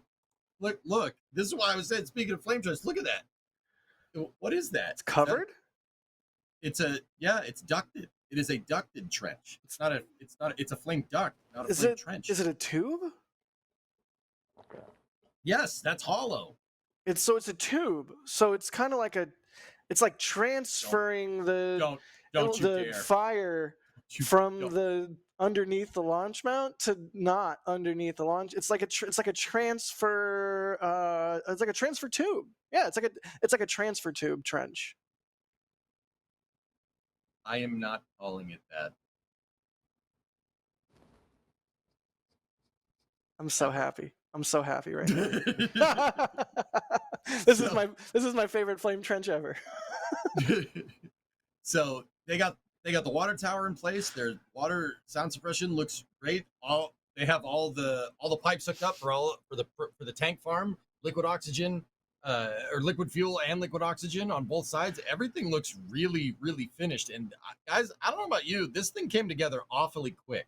Yeah, I agree. It's kind of, I know that we kind of use SpaceX as kind of like our benchmark for going quickly. But I don't mean this like in a weird way with like, Rocket Lab, but they're going, that's SpaceX quick for throwing a pad together. That's very, very fast. So it's kind of cool to see, as the commercial industry and the commercial market expansion kind of unfolds in front of our eyes here. I think it's really cool to see other companies also moving with some sense of urgency because, Jack, Sawyer, we're all old at this point. We can admit it. I have gray hairs. It's fine. You remember when like a pad? Oh, you want a new launch pad? That's gonna take a decade. 20 right? years. Like, no. Yeah. Nope. People just throwing together new pads, and this is not only is a new pad; it's a new pad for a reusable launch vehicle. It's great. I love it.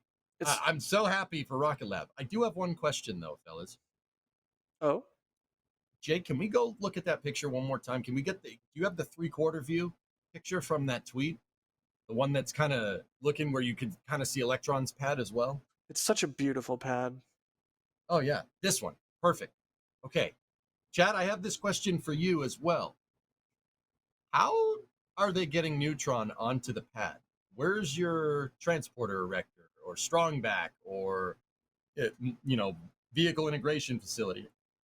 How's the rocket getting on there? Well, you see, they're gonna they'll Okay, Jake.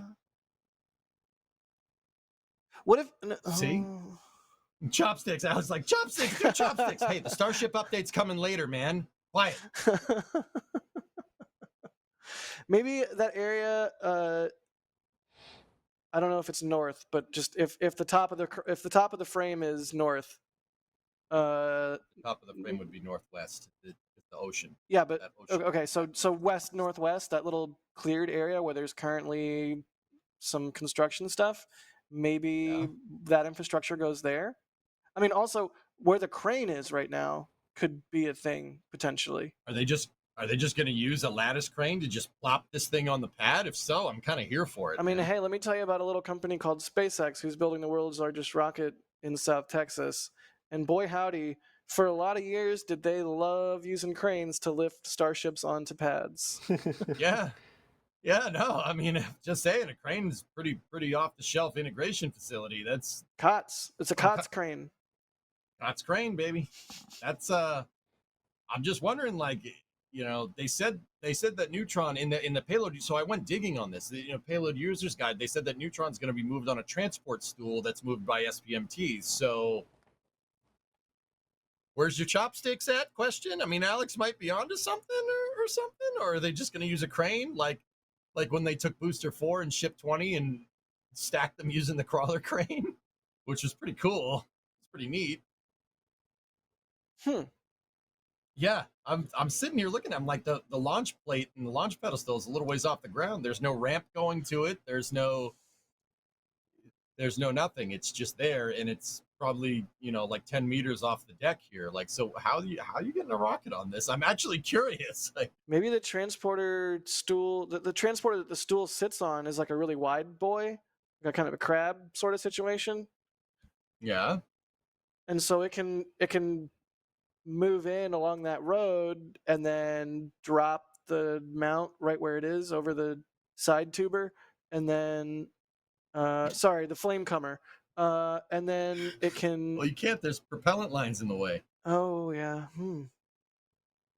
See, now I'm like, I mean, everybody's saying crane, and like that's the thing that's like the most immediately obvious thing here. But all right, that's a vibe, dude. That's a vibe. Let's do it. I like this plan. I'm happy to be a part of it. Let's do it. So excited for Neutron.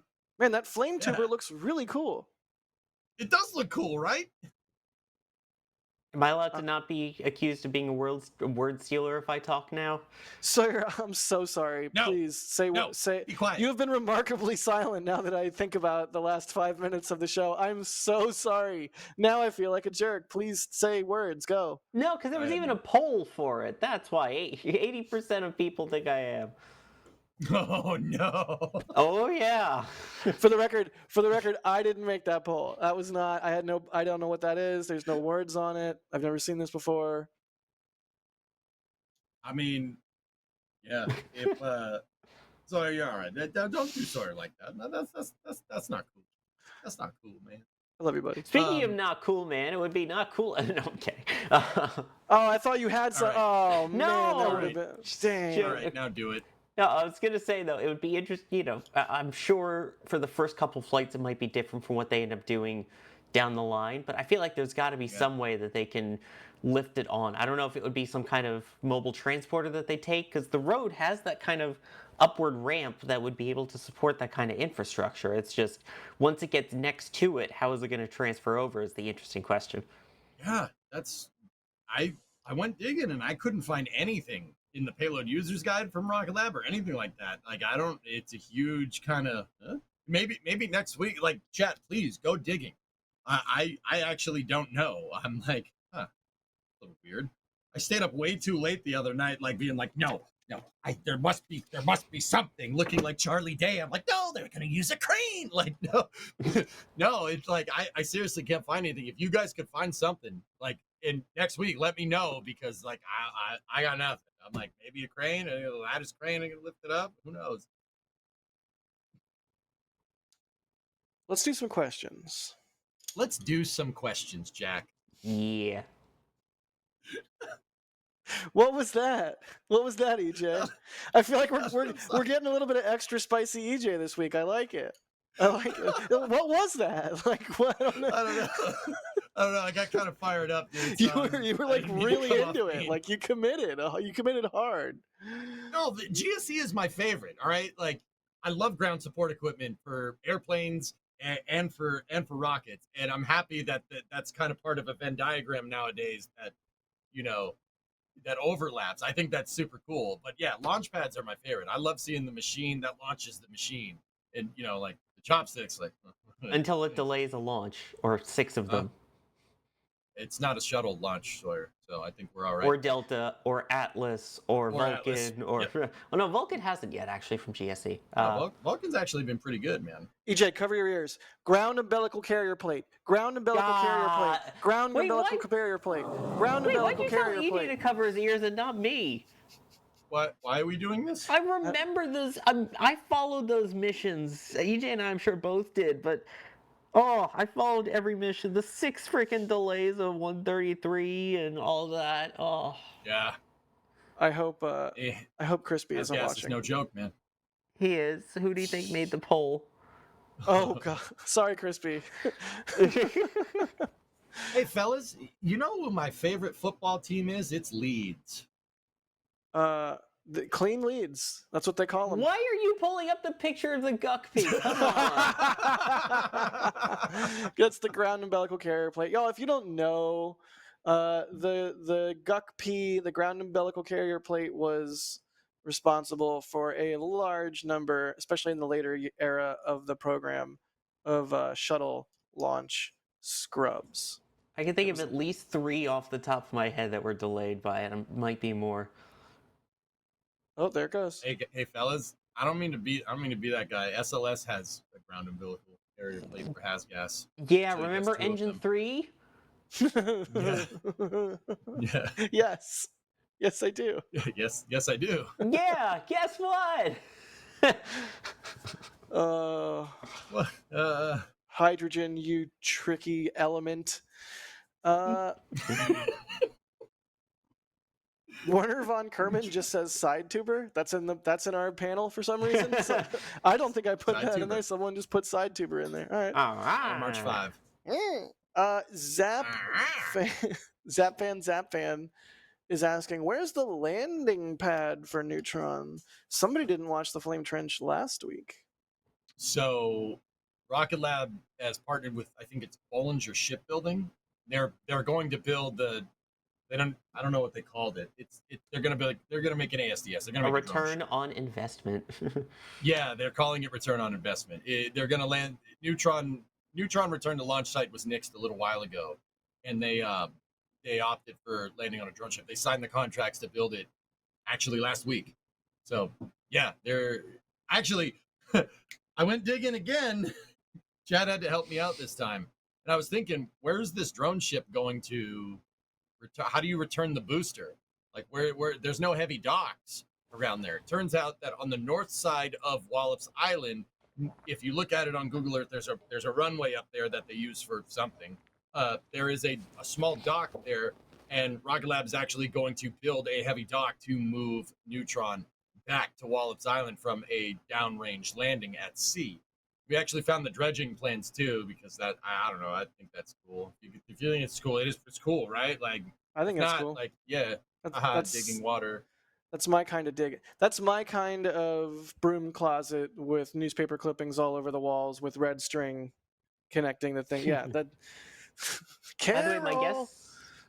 my guess, EJ, is it would be for payloads that are launching from Wallops. Is that they would land there at Wallops and then load them onto the rockets at Wallops and launch them from Wallops? What? Wait, say that again. I bet that the reason there's the runway at Wallops is so that they can deliver payloads to Wallops by plane to Wallops, and then once they're at Wallops, they're loaded onto the rockets at Wallops and then launched from Wallops. Well, I see the joke. Joke acknowledged. Yes, that's pretty funny, dude. That runway up there. First of all, it's X'd out. It's got the yellow X's on it, which means not a runway. And also, it's like I don't know. It's really short. It's like 800 feet long I mean, or something. Wallops has its own actual runway, though, its own airport for the flight facility. That's not actually on the island though. It's a little ways away. But yeah. But also Wallops. Yes, that was mainly the point. Was I missing the joke, or was it just saying the word Wallops a lot? No, I was just saying the word Wallops a lot. Okay, I It's felt a like fun I word. was slowly losing my mind. Thank you for that. No, I was trying to wallop everyone in chat with saying Wallops so many times. Well, how about you wallop us with a new story about Orion? Actually, no, we have more questions about Wallops. That was actually going to be a good transition, dude. Yeah, I know. I aborted. It's been a hold on the count. He said the word. Galactic Biker is asking, the water tower is for a gravity-fed deluge pump. I can talk. Right? That the water tower is for the water deluge for the trench, right? Tuber? It's for the deluge and for the sound suppressor. If we can get that shot of the pad up close, there are rainbirds. Rainbirds, fellas, for the uninitiated in rocket lingo. Rainbirds are basically a nice way of saying a really heavy-duty sprinkler. And generally, like the difference between like a pad deluge system and a sound suppressor is the deluge system is usually below the launch deck. Like, okay, so you see the plate right there? The big octagonal plate. Anything below that is a deluge system. Hell yeah. Anything above that is a suppressor. Hell yeah. So those little posts that are kind of at the four corners of the octagon right there, those are called rainbirds. Really heavy duty sprinkler. Those do not go off until the rocket leaves the pad. Like right after it leaves, then they'll turn on. Because you don't want to spray like high pressure water at your rocket going up. You ideally want it to do that like right after.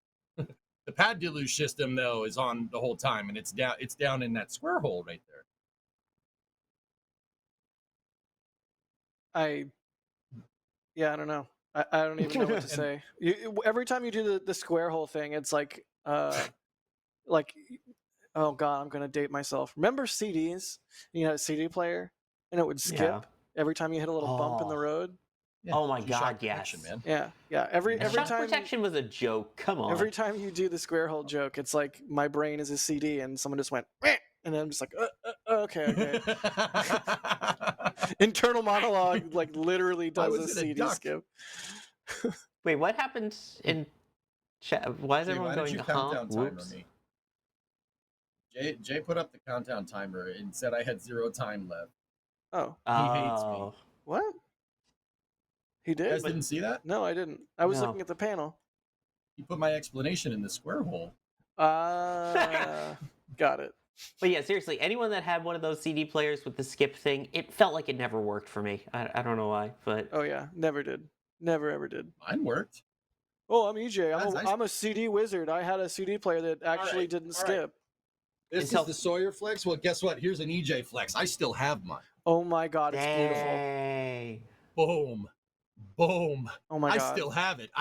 Dude, I listened to so many procured CDs on this that I got legally. Yeah, legally acquired music. Yeah. Oh, we all did. Absolutely. And this one has G protection on it. See, it says G protection. This is the actual one that I use. That's amazing. Great. That's amazing, I dude. forgot I had. Yeah, CDs totally weren't burned. Although then I got my first iPod, Gen 1. It was, so good. Oh, you went straight from CDs to iPod? Yeah. Dang. Well, no, I had a cassette player Walkman, and then the CD Walkman, and then iPod Gen 1, and that lasted me for years. Between CDs and my first iPod, I had a Sony mini disc player. You ever see one of those? Wow. Jeez. You ever see one of those? They're beautiful. It's so not important. We have a museum show coming up in 45 minutes. But Jay, if you want to show a Sony mini disc player on screen, I mean, it's a space show, but I think they're cool. Anyway, he's not going to do it.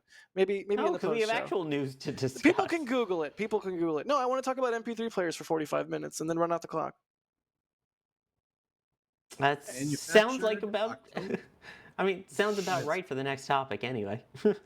Running out the clock. Tell us about it, Sawyer. Yeah. The clock's running out for the Orion capsule, right?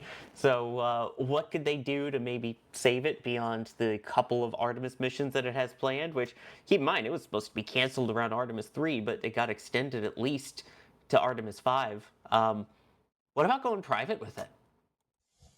And yeah, that is what Lockheed Martin is discussing doing now. They were at the AIAA Ascend conference out in Las Vegas, and Kirk Shireman was discussing a potential, as you see there, for commercial services for Orion as a phased approach that could start with providing more fundamental services at a fixed price with less oversight, more efficiency, and could significantly lower costs.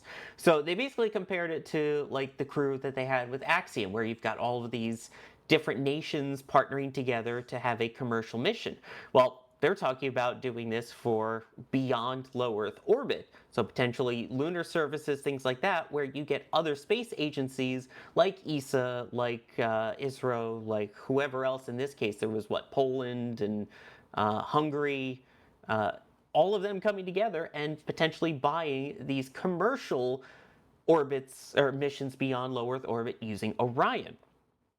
They said that this would require the capsule to be built a lot cheaper, which they're already having to do based off of their current NASA contract. It's part of the deal that they got to basically be able to knock them out faster, knock them out quicker, knock them out cheaper. What was it? Faster, stronger, harder, like that. But they talked about song. Yeah, they talked about aggressive reusability. So basically well beyond what they have now. The other interesting thing that was of note, do you remember how they funded the Orion program? What was the type of contract they had?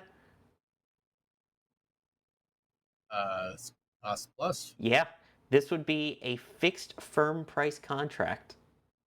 So totally the exact opposite of what they did for their federal contract. Sawyer, I have one question. How are you gonna do this? That they didn't really go into detail on. They haven't posted the full video yet of the actual talk. This is from a couple of articles from people that were there, and the one tweet that we obviously saw from Lockheed themselves. But Do the Orion uses a European service module? Do the Europeans know about this or? well, basically what they were talking about was the fact that once they build Orion, they hand it over to NASA, and NASA takes care of the rest of it, right?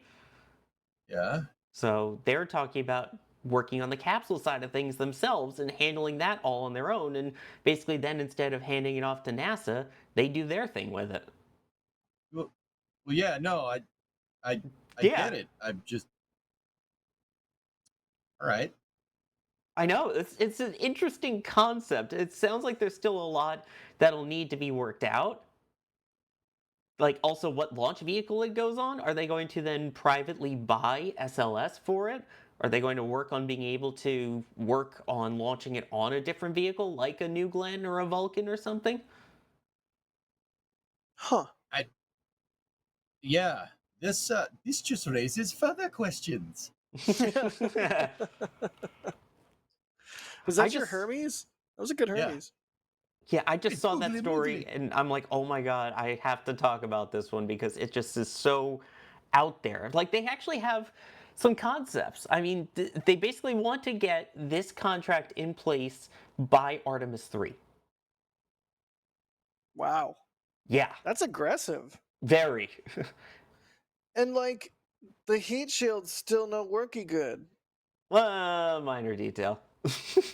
Even though, again, they're No. talking about aggressive reusability and making it faster and cheaper with the currently issued heat shield. Yeah.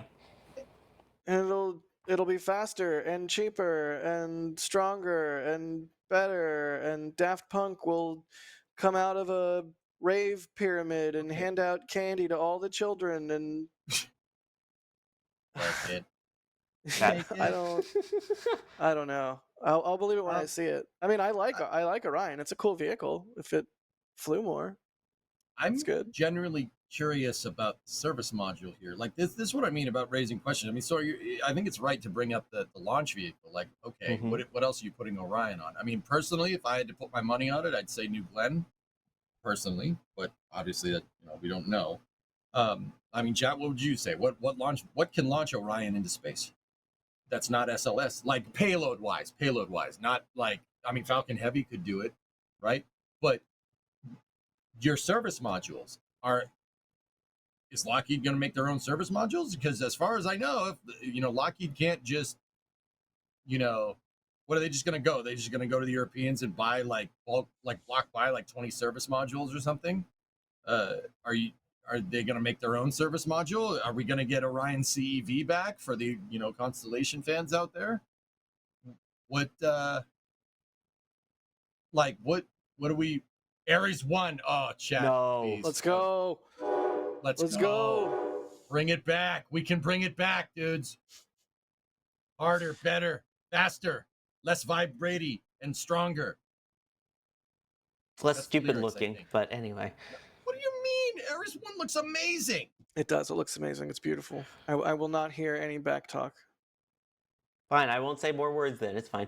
Can you at least you wouldn't be stealing them, because none of us would say anything bad about Ares 1. Touche. All right. Consider this. Consider, No, don't put it on the screen, Jay. Take Ares 1X out of here. Oh, look at that. Let's go. Look at that beautiful machine. Form and function. It's disgusting.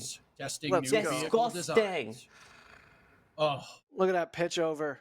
Oh, man. Let's go. Anyway, this can't launch Orion because it doesn't exist. Then again, the only other vehicle that could launch Orion, previously Delta 4, is gone, so you can't do that. I'm sorry, I'm looking at the Ares 1 footage. Yeah, can we go back to that? No. Let's just.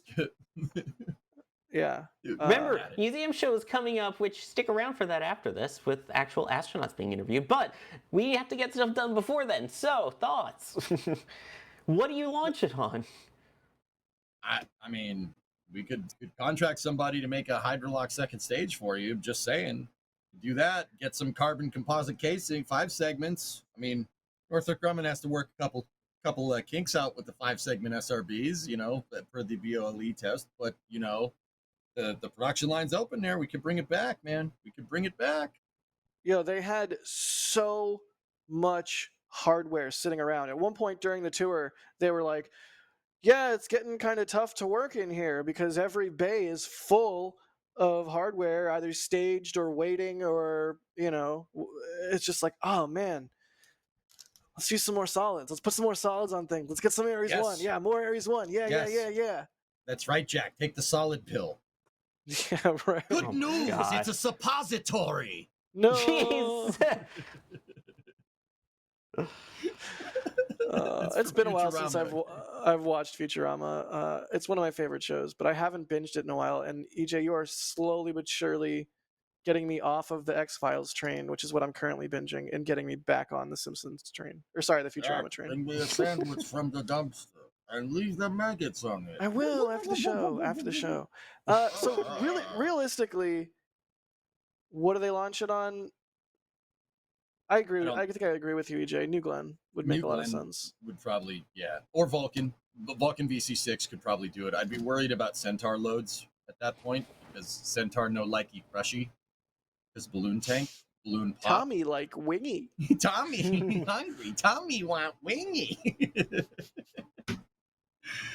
You got the reference. Thank you, Jack. Love you. Absolutely, man. Love you too. Cool. Let's see if we have any Orion questions. I would love to see Ares 1 though. That would be sweet. And then I have one that Jay asked me before the show when I mentioned this topic that I feel like we should also ask. Go. All right. Jay's question was, which flies first commercially, Orion or Starliner?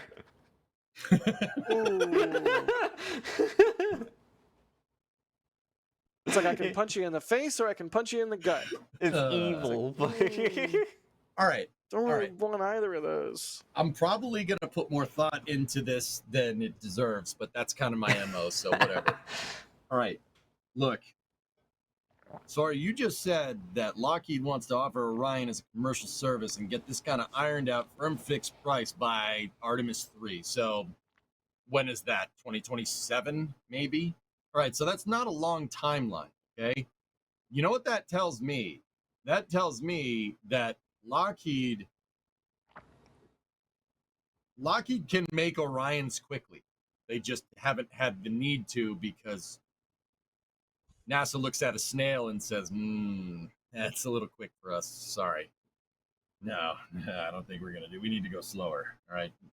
Maybe a tunnel boring machine, like, yeah, that's speed right there. That's good, all right? So it's very clear that Lockheed can do this fast. Like the commercial thing that they kind of floated out is a pretty dang good example that they can make these things relatively quickly.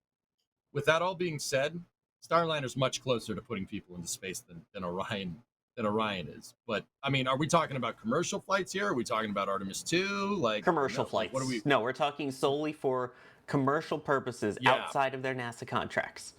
Ooh, see, that spices it up a little bit. Yeah. I don't know. Not the ISS, anything but an ISS mission for Starliner and anything but an Artemis scheduled mission for Orion. Yeah. That really gets the Heat Death of the Universe could also be an option, but I like the poll. Ares is one of the options on the poll, so I'm just going to go ahead and click that one. I mean, that's just as likely as the rest because it's not flying. Yeah, well, I mean, I still clicked it. I don't know. I mean, Lockheed clearly can do this quicker. I'll be honest. I saw the commercial Orion stuff. Kind of, I covered it for Space News on my end, on my stream, and I was sitting there thinking, like, we all think that they're going slow because it's a legacy aerospace contractor, et cetera, right? But Lockheed wouldn't pivot and be serious about pivoting and doing something like this if they were the reason why it's going so slow.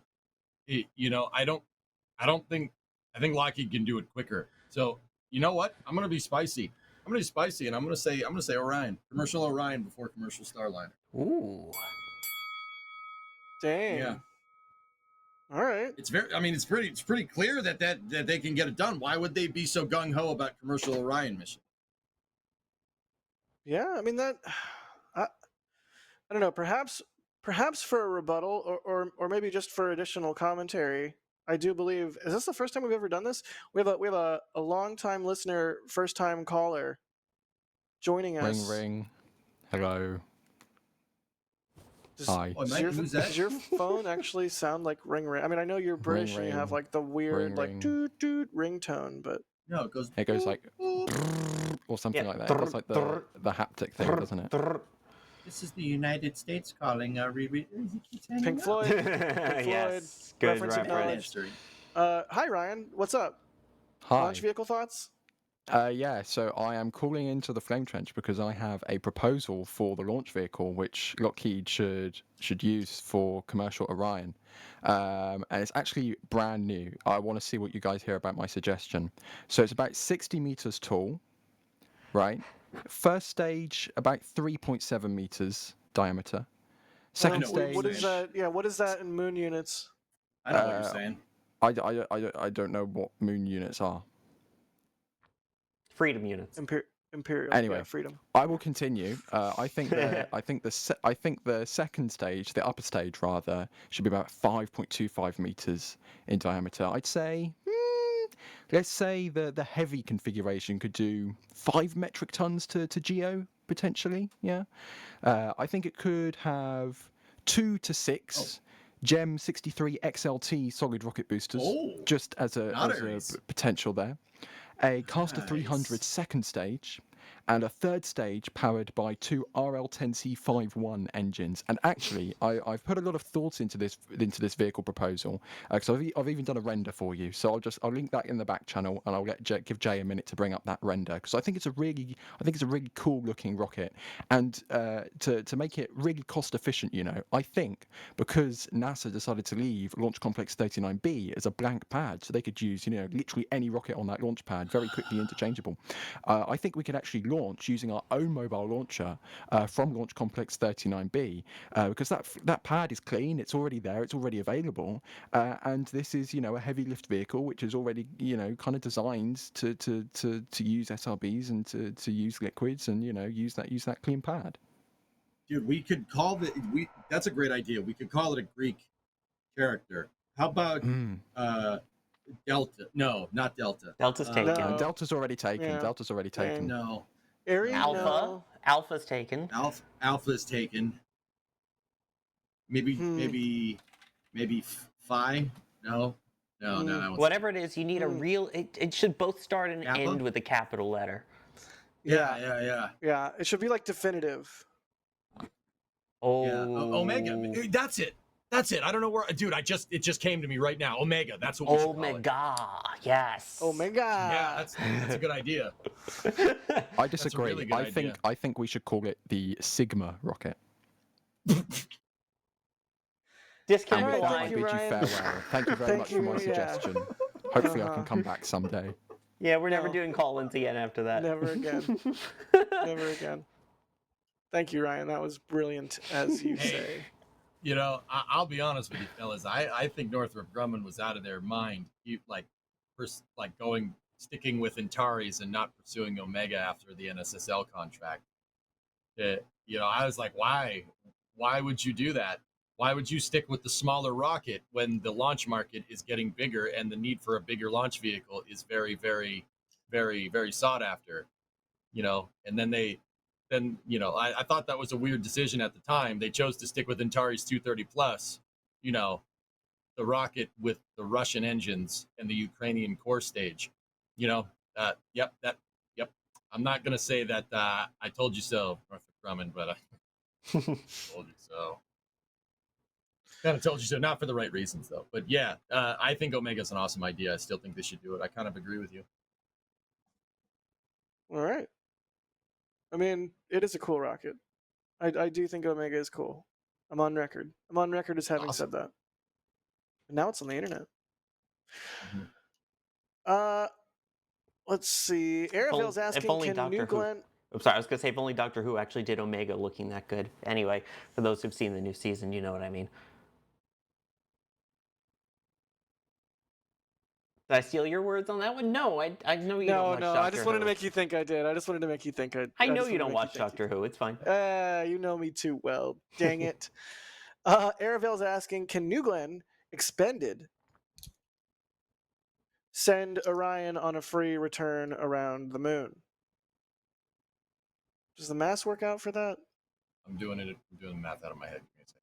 Look at him go. Look at him go, folks. The human calculator, a model of modern human computing. Look at the bits that are flowing through those neurons right now. The capacitors are all charged up. The dopamine is flowing with the serotonin. The steam coming out of his ears is fine. Ignore that. It's supposed to happen. I think that New Glenn could not put it on TLI, but with Orion's surface propulsion system, you could probably do a couple of boosts, maybe, and maybe hit a free return. Maybe it's kind of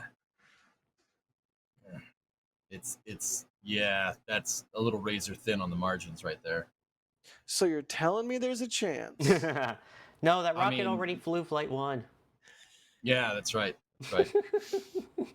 I mean, the way I'm thinking is like, okay, New Glenn can do 40. That's what the payload user's guide says, right? It can do 40. Expended, it's probably a little bit more than that. I'd say at least 10 more tons. So that means 50 tons to Leo, right? Orion is 25. So, this is where this starts getting weird, especially because, logarithmic equations in your head make the smoke come out. Don't ever let the smoke come out. You don't want to do that. Magic smoke has to stay in. With the SPS, you could get close, but I don't think it's enough. I don't think it's enough. You could get close. Neat. I mean, that would be one heck of a mission. I mean, the free return, maybe. I mean, Orion's SPS it has, what is it? I think it's like 3 kilometers a second or something. So you'd get essentially with an expended stage taking into account 50 tons, you'd basically have a half tank of gas, so to speak, in low Earth orbit. And then you'd have to run the delta V numbers from there, taking into account 25 tons of dry mass payload. You could probably do something like Oberth, like the Oberth effect, like what like the Hakuto RM2 did, but but with the Orion capsule, right? But I'd be worried about mission duration at that point. That might exceed mission duration of Orion's Eclipse. Orion can only operate by itself in space for, I don't know, about a month, a little under a month, right? So I mean, it could be close. You could do it. It'd be close. I mean, it's real close. I'm not sure. I'm not sure it could get all the way to the moon. Just But if like it could, just like throw a star 48 on there somewhere. Call it a day. yeah, just add SRBs. Yeah. Yes. Just more SRBs. Asparagus Always. staging.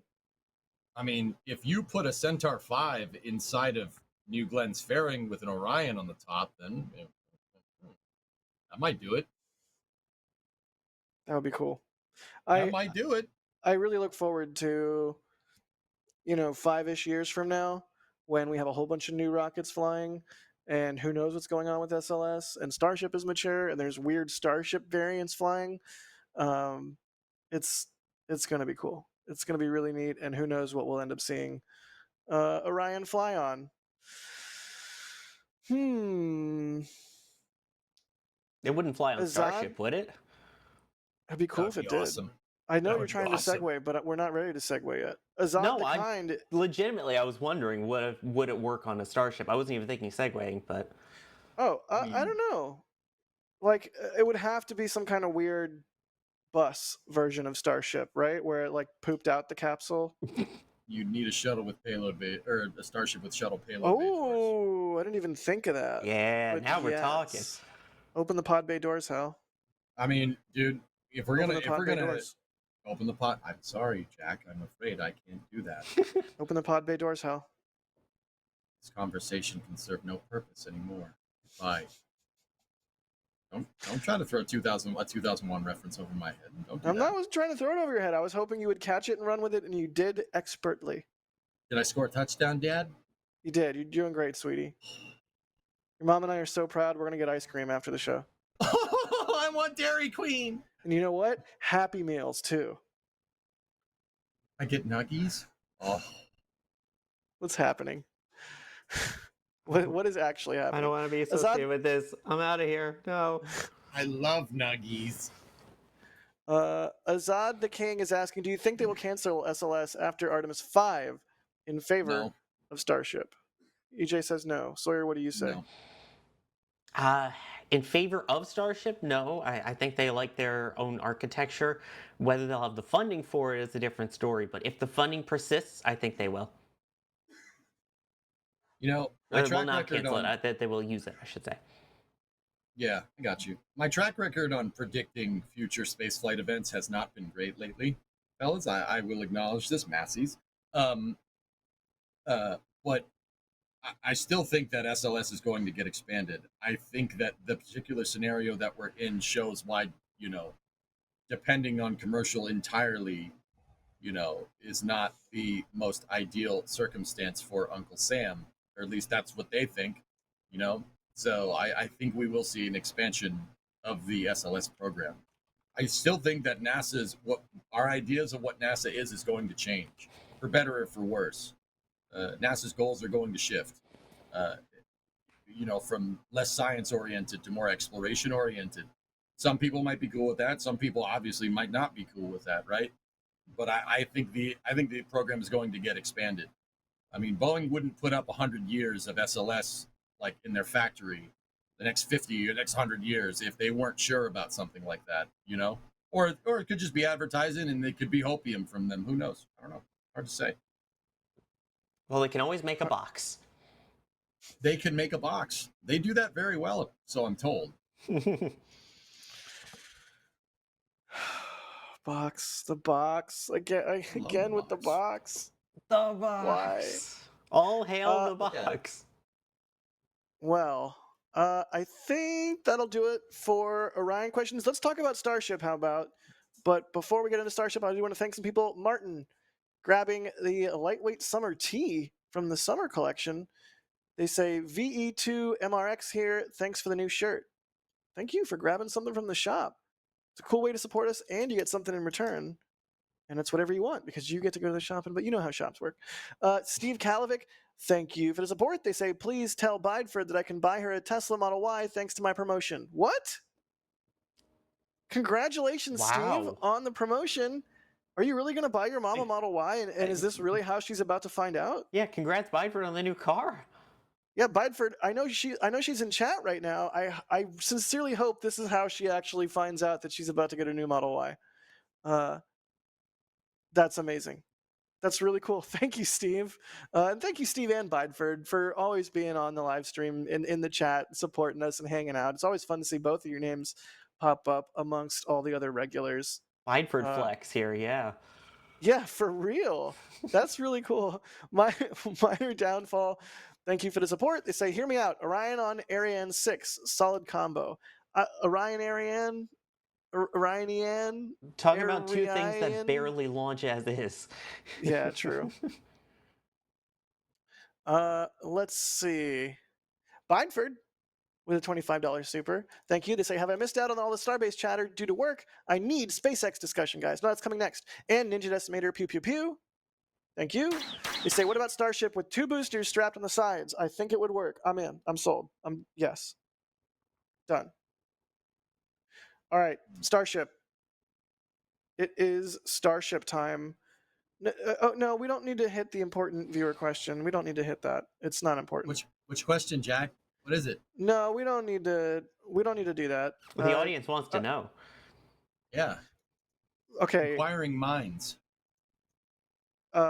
Dan is asking when I'm going to make dinner, and the answer, Dan, who can hear me right now, is like 17 or 18 minutes when the show is over and the museum show starts. That's That's when we're gonna have dinner. Not now. You mean He you're knows not going to that. stick around and watch the Intrepid Museum show partnered with NSF, where we get to hear No, from two of the Polaris astronauts? I'm gonna watch it while I make dinner. Fair.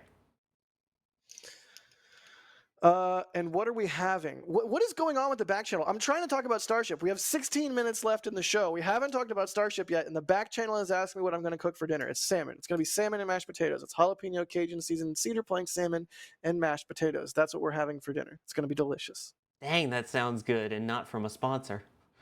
It's not, actually. I know. It's a shame. Cool. Let's talk about Starship. Alex, are you here still? I guess. I don't know.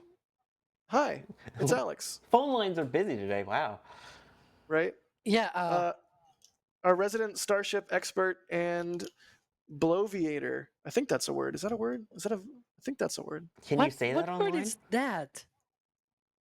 I don't know if you can say that on the internet and keep it PG. Bloviate. Talk at length, especially in an inflated or empty way. It's a word. It's a I word? don't think you pronounced it right, but it's a word. Anyways, what's up, Alex? What's going I on thought with that was a James Starship? Bond villain, Blofeld. Oh, anyway. I don't know. I think they got a bunch of magnesium nodules or whatever they're called. Yeah.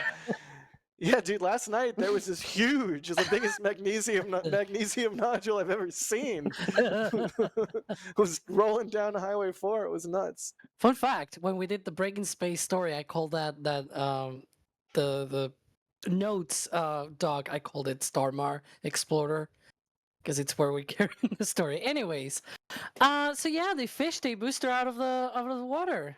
How's that? Like, what happened with that? Jack, you took pictures of it recently. Yeah, And that video. was last night at like 1 or so a.m. Came down Highway 4 and went to Massey's. I gotta say, having seen Booster 11 transported like this, Booster 11 was way more sketchy. Like whatever team or crew did this transport, rock solid. Looked way better. Looked way less sketch. So yeah, I mean it was pretty. Hey, wait, hey. You guys need to stop bugging Jack so he can make me something to eat. Thank you. That was Dan. Dan the man. He didn't even know how to stand in frame. It's just taking the headset right off your head. That's rude. How rude. How dare he?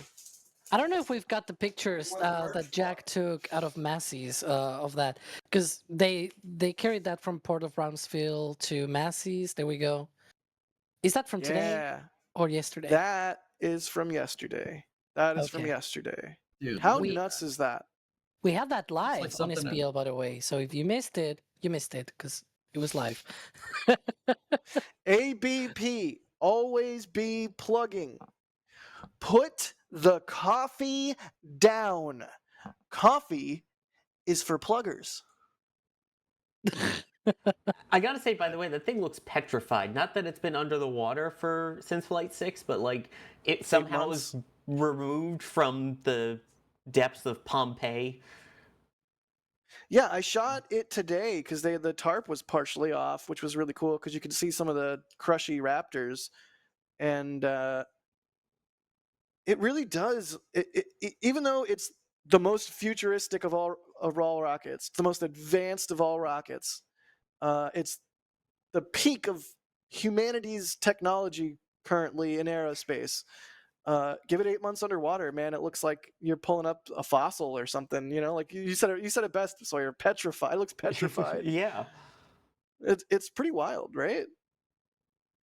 Admittedly, it looks better than I thought it would after all that time underwater. That's what I was gonna say, man. I mean, this is booster 13, guys, or what's left of it. This is from Flight 6. That's from November of last year. So it's been down there for some time. I'm thinking it looks pretty dang good, except for the valves that they have right there. Those aluminum valves, if they're struggling. They're struggling a little bit. They're on the That's a struggle little bus. rusty. It's still good. Yeah. It's still good.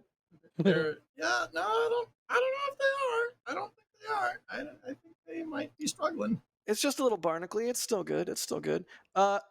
When they were starting to slice it up, there was a couple guys who were just shoveling muck out of the various nooks and crannies. Because I'm not a welder. I don't know, but I imagine if you're trying to use a welding torch to slice up some stainless steel and you have a bunch of muck pockets in there, you got to get the muck out before you like start scrapping it in earnest. That didn't seem like a very fun job to me. Definitely not as fun as actually using the torch. But yeah, this is a shot from today. I don't know if the wind blew the tarp off or if they're starting to take the tarp off or what, but you can definitely see some of the evidence of that impact with the water on those Raptor nozzles.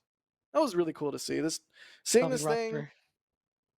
seeing the lift, going live with the lift on Starbase Live. It felt like old times. It felt like early Starship days in some ways. It felt really, really. If I seem like I'm in a really good mood today, part of that is because it's been really great to shoot this thing over the last couple days. It's been invigorating, and you know, to I don't want to wax philosophic too much here, but like I'm personally, I live for the days where I'm pushing the button on my camera and I'm like, this shouldn't be real. This isn't real. How is this allowed? Click, click, click. Someone's going to tell me to move any moment. Click, click, click, click, click. I live for those days. So it's been really special tracking this thing coming back in. So, fellas, I got a question, and there's the LB Jill, the lift boat Jill, which I still think is really cool. That thing is designed to plant those 3 posts into the shallow water and lift itself up out and basically become a tower crane. Yep. And that's what they use to pull out the booster, which is really cool. But hey, fellas, I have a question, and maybe Sawyer, you take a stab at this first, maybe. Like, why grab this now? I'm kind of confused. Can anybody fill me in? Sawyer, what do you think?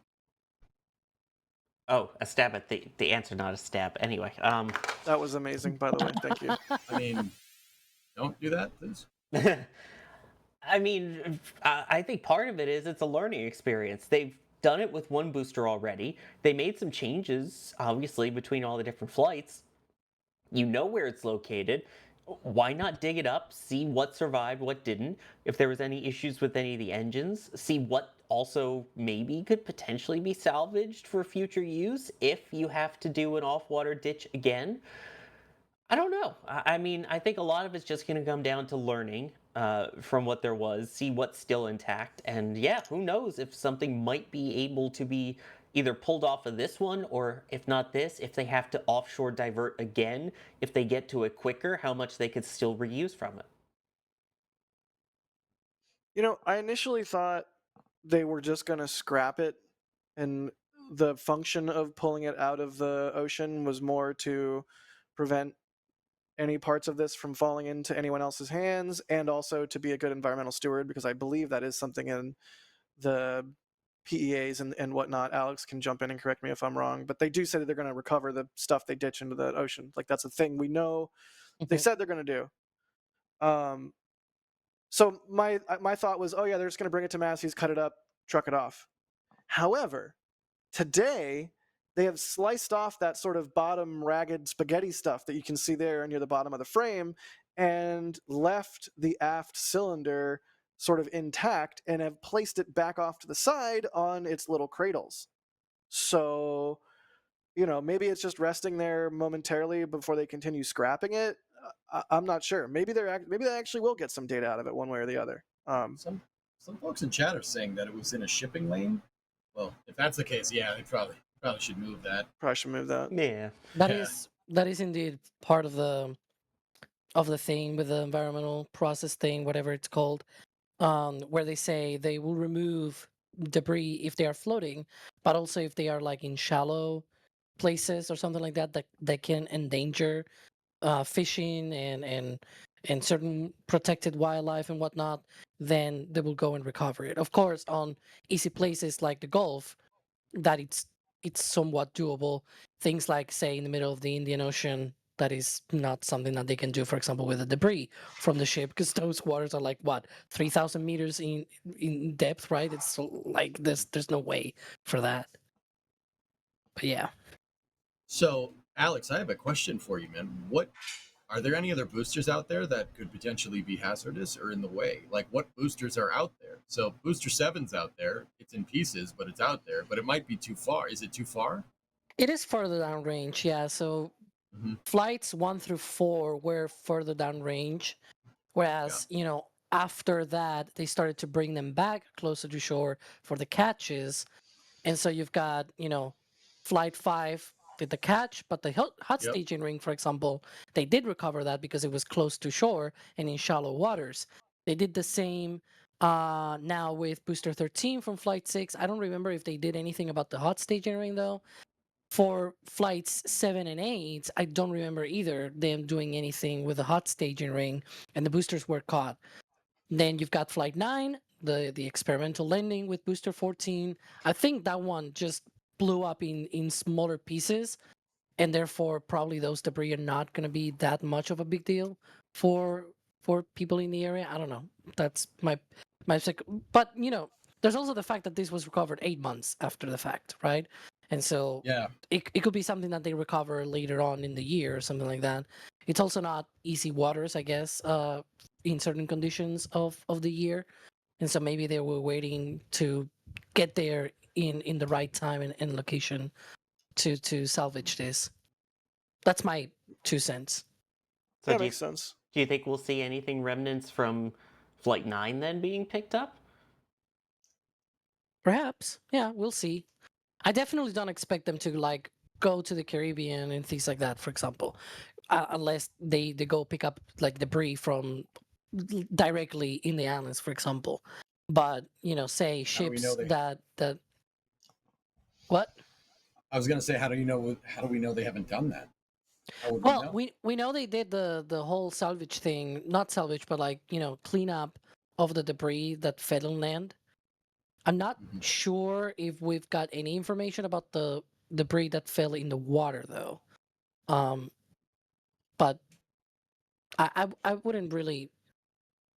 Yeah, I'm not so sure that will be that much valuable, but we'll see if we ever see anything like that. I think they probably did this because it was in someone's way, and they probably waited until the conditions were right to fish this out of the water. Anyway, there's more Starship stuff, and I also wanted to show Make it fast. The Make it quick. SpaceX website. Can we show that? Yeah, please? SpaceX updated their website. They updated their website. Alex, you got 30 seconds to talk about the website. Go. 30 seconds? No. Show the website. There's the Mars animation with the city lights and everything. Yeah, that's pretty cool. A lot of the new renders are really beautiful. Yes. Yep. Including 37. Their one of 37 is very nice for Cape stuff. Yeah, and that's one of the things that they have on the launches page that we can see sort of where they launch from, and they show Florida, and then we go to Slick 37, and let's go. Boom. Yes. Would you just look at it? Would you just look at it? It's missing a lot of features, though, as you can see. But it gives you an idea. Where's the chopsticks? Catch towers. They're there. But there's also the fact that there's no tank farm there. There's no quick disconnect arm. Yeah, that's ugly. Don't worry about it. assume a spherical rocket. Exactly. So that's cool. Any other things of note from the updated website? The 37 render, I think, is kind of the. I like the launches section. This is, in fact, from that section, just scrolling a little bit down below. And so they have the previous missions, not all of them. I sort of complained about it on Twitter. I think they heard me, because there were some of these missions that were re-added. Anyways, but yeah, there's a bunch of future missions as well already added to that. And I guess we have competition now with next space flight, because we have next SpaceX flight? I don't know. Whatever. Well, we'll see if anything gets updated with that. Who knows? Wink, wink, nudge, nudge. Wink, wink, nudge, nudge. Say no more, say no more. Also, we have closures. Going back to the Starship stuff, we have closures. Yep. Tell us about the closures. Ship 38 transportation on the City Starbase Texas website. Ship 38 transportation most likely to Massey's to do cryo testing. And then we'll see when Ship 37 goes out for static firing at the pad. But, we're going to be covering all that and more. This week in Starbase, no. So there could be two ships out at the same time. We could have 38 at Massey's and 37 at Pad 1. It's going to be an exciting week, and you can stay up to date, of course, by staying up to date on all of NSF's socials. And if anything starts rolling around, we are going to go live with a commentary stream. But otherwise, there's always Starbase Live as well. We're coming up on the museum show. Sawyer, in about 2 minutes here, the museum show is going to start. What is going on with that? It's the Intrepid, right? It is with the Intrepid Sea Air and Space Museum, yes, and part of what they'll be doing is talking with the two women who have flown farther away from the Earth than any other in history. Sarah Gillis and Anna Menon, who flew on Polaris Dawn, which set the modern altitude record besides going out to the moon. With their Polaris Dawn flight, they will be sitting down and talking, and of course we will have DOS out there hosting and co-producing all of it. So if you want to see like a Sawyer flex and me talking to astronauts, you can actually get a chance to watch astronauts, talk and ask questions and stuff with chat. So you can check that out immediately following this. Absolutely. That is in about a minute here to go. Also, I do want to take a moment and thank our launch directors and flight engineer members, the two highest levels of support of the membership program. We cannot do what we do without the membership program. I cannot stress that enough. It's like a multi-legged stool. It's the membership program, it's the super chats, it's the viewing. It doesn't have to be a monetary thing because YouTube has the ads and everything. And of course, it's the shop as well. Like there's all this stuff key to enabling us to do what we do. So thank you, flight engineers. Thank you, launch directors. Also, thank you, EJ, for being on this week. Thanks for having me, guys. I know it's a privilege being on here, and I try to have some fun. I try to have a little more fun this week. But anyway, I stream over on Twitch and on we can simulcast to YouTube now. It's EJ_SA on either one of those. Come over. I'm talking about spaceflight all the time and doing all kinds of cool stuff over there. But Absolutely. thanks for having me on. Yeah, man.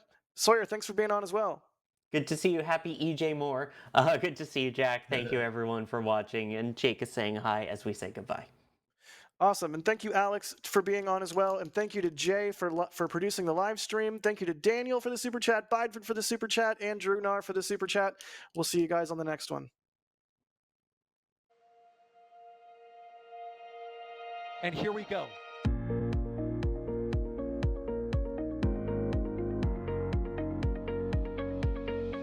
We have liftoff. Propulsion continues to be normal. R68 chamber pressure looks good. Rolling up.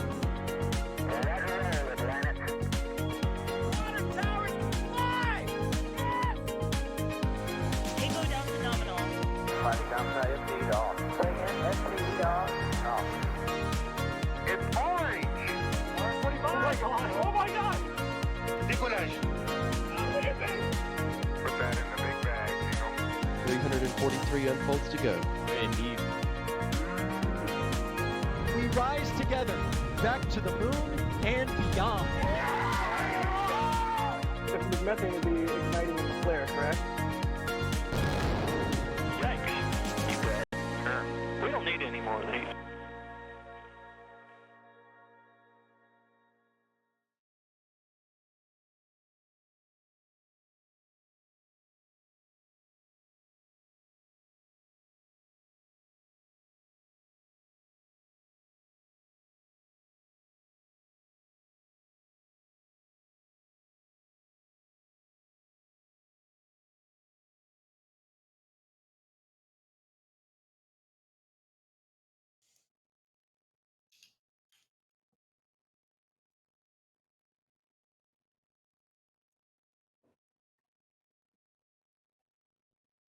Yay, Membies and Twitchies. Yay.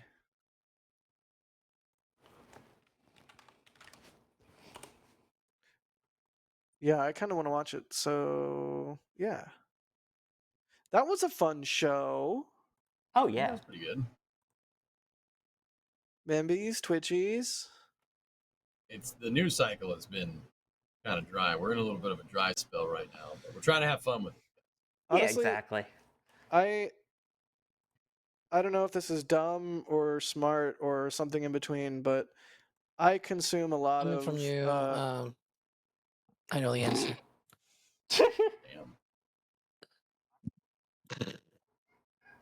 I consume a lot of tech media, specifically in the Apple sphere. And in the same way that there's like space Twitter, there's like Apple tech media Twitter.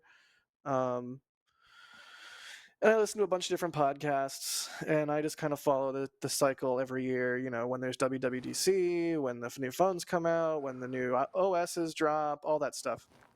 And pretty consistently around now, there is like the summer lull for news in like WWDC has happened. We're not close to new phones yet. There's no new products being announced, and it's just the summer lull where each of the different Apple and tech podcasts I listen to like tries to figure out like what the hell to talk about for the couple months of the summer where there's nothing happening. And whenever we get a launch lull, it always reminds me of that. Like it feels very much the same. It's like, yeah, we're just, you know, sometimes you got to pull the topic, like a topic off the shelf and waffle about it for a while because there's not really much else to talk about. We talked about mini disc players and CD players on air today. I thought that was like amazing. I was like, this is so off the rails, but I'm going to keep going because what else are we going to talk about? EJ, real quick, are we Steam friends? I think so. Yeah, pretty sure. I want to send you Why something. do you ask? Oh boy.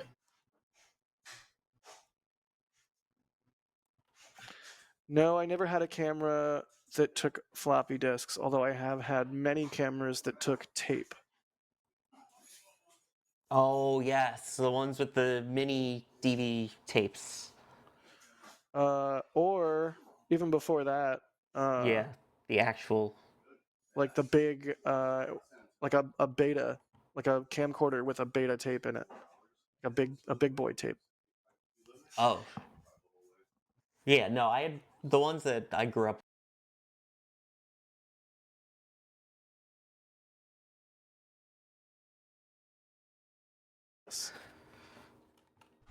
Both. By the way, AJ, can you DM it to me? I can't add anybody else on Steam. Steam will not let me have a bigger friends list. Seriously? Yep. That's wild. How many friends do you have? I didn't realize there was a cap. There's Yes, I have Cap, a for lot. real, for real. Then how do I send this to you? I don't know. Give me 1 second. Let's see if I can remove something. EJ always has a cap. Didn't you see it?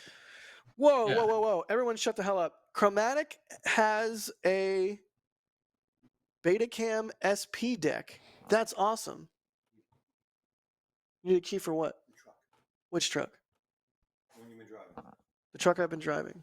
You need a key for the truck I've been driving. I can get the battery box out to charge it. You, Me, Dan, Dan, need I need the key. the key to what? The truck. To the truck. Yes. For what? The battery box. What battery box? The one you swapped earlier. I swapped a battery box earlier? Jack, are you Oh my forgetting god. again? Where is it? In the back seat. I just saw it. In the back seat of what? What just happened? Why don't you just get it out? Jesus Christ. Why what don't is you just get it out, happening? dude? Just get it out. Did you lose the key again? Just get it out. I'll Make be it right back. stop. I'll be right back. Jeez. Is it a spider? Get it off. Huge upgrade. Sawyer, Wait, what's your The NASA man. shoot? It is. I don't mind saying it publicly. It's the same as every single one of my socials. Okay.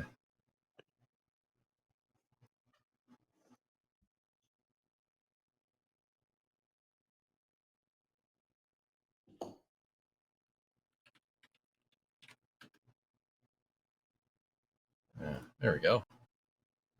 Could not invite friends list. I just removed somebody from the damn friends list game. Damn. Because you were talking about earlier how you like all the GSE stuff and with airplanes and things like that. I really want to do this with you. Or at least watch you play it. Okay.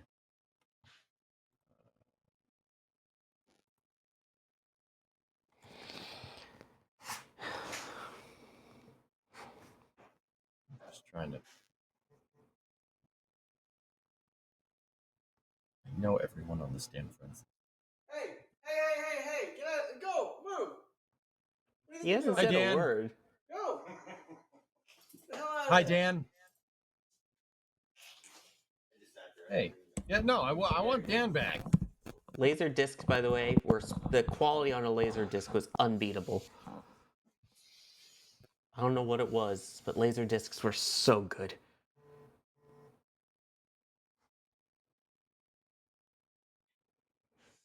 What's up? Hey, man. It says my friends list is full. I've removed like 4 people, dude. I don't know. What the hell? I I don't used to be able to understand. just send it to someone via email. It's not letting me do that. Here, let me clear my incoming friends request.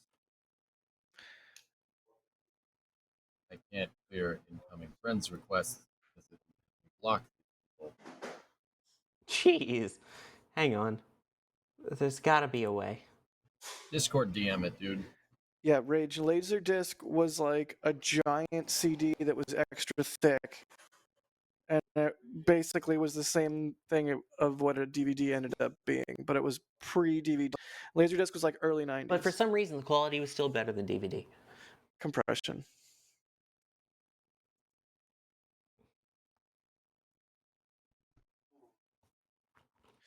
Hey, I have vinyl, Kenny. Just saying. I have a vinyl collection. Pretty good. So do I. In fact, I cherish it. Nice, Space. That's awesome. Yeah, Martin, Laserdisc was analog video digitally encoded, no compression, whereas DVDs were MPEG-4. So, like, not even same ballpark. I think DVDs were MPEG-4. It might have been MPEG-2. Showing my age. Yeah, Martin. Yeah, MPEG-2. I love when I'm like wrong, but then I realize I'm wrong, and I am like not confidently correct my wrong, but it works out to be right. I'll take it. EJ, what do you got going on this weekend, good buddy? Nothing. I'm just relaxing. Hell yeah, that's something. That's self-care, buddy. Treat yourself. I really haven't had a day off in a long time. I was sick last week and I had an ear infection. It felt like I was drunk all weekend, minus the fun part, you know. Oof. Yeah. Dang. So. Good. Get some rest. Some R&R. Yeah, Dr. Jack prescribes you 40 cc's of naps. Okay. Yeah, I'll probably go do that now then. You're talking to the man who's mixing Red Bull and Coca-Cola. Yeah. What's wrong with that? That's what CC means. What do I seem like? Do I seem like I'm over caffeinated to you? Do I seem like am I like acting like abnormal or anything? Like I don't think I've had like that much caffeine. Like I don't think I'm really like, like tweaking out or anything. No, you're fine. So you're talking about rest. You know there's a museum show going on? Oh yeah, we should watch that, huh? Yeah, I think we should go and rest and watch the museum show.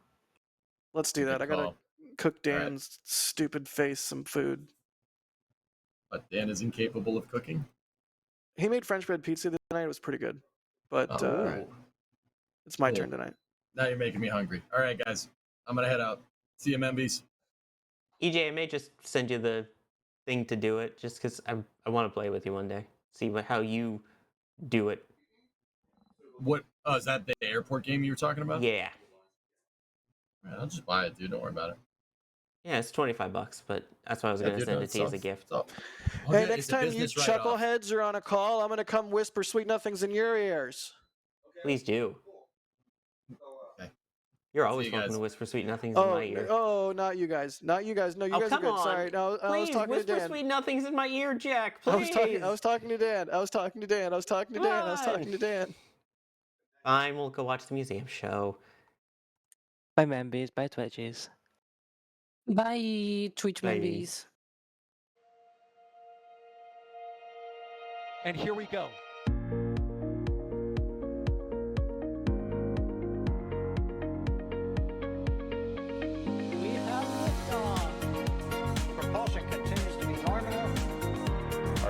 FCA chamber pressure looks good. Following up.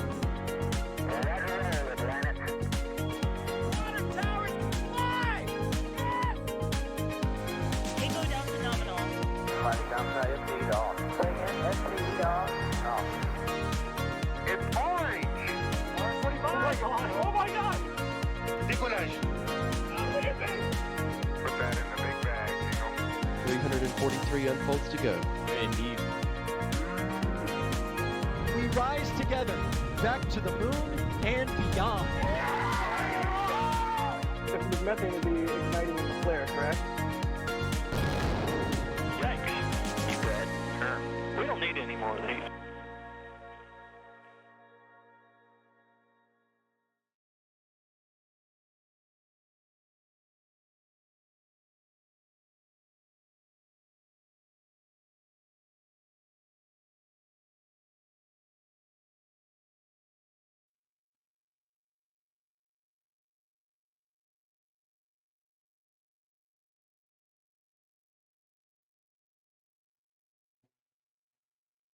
All right.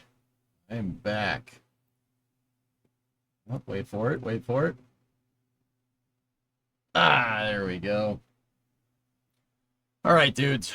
I would normally do an after hours here before racing and stuff, but I'm gonna pop off until racing at 10 a little later tonight. So I will be back and we will do Friday night racing. We have Formula 3 at Spa, which should be a good time. Look at the EAA stream, dude. I had it on the whole damn time. I don't know if you guys noticed that flame trench. I was looking up and looking down and looking up and looking down, looking up and looking down. I had it on the whole damn time. I see the artillery that they're firing, man. That's awesome. It's really good. They're firing howitzers and stuff. Pretty awesome, dudes. Anyway, that's gonna do it for me for now. I will be back. I will be back in about, I don't know, 2.5 hours, give or take. I'll be back for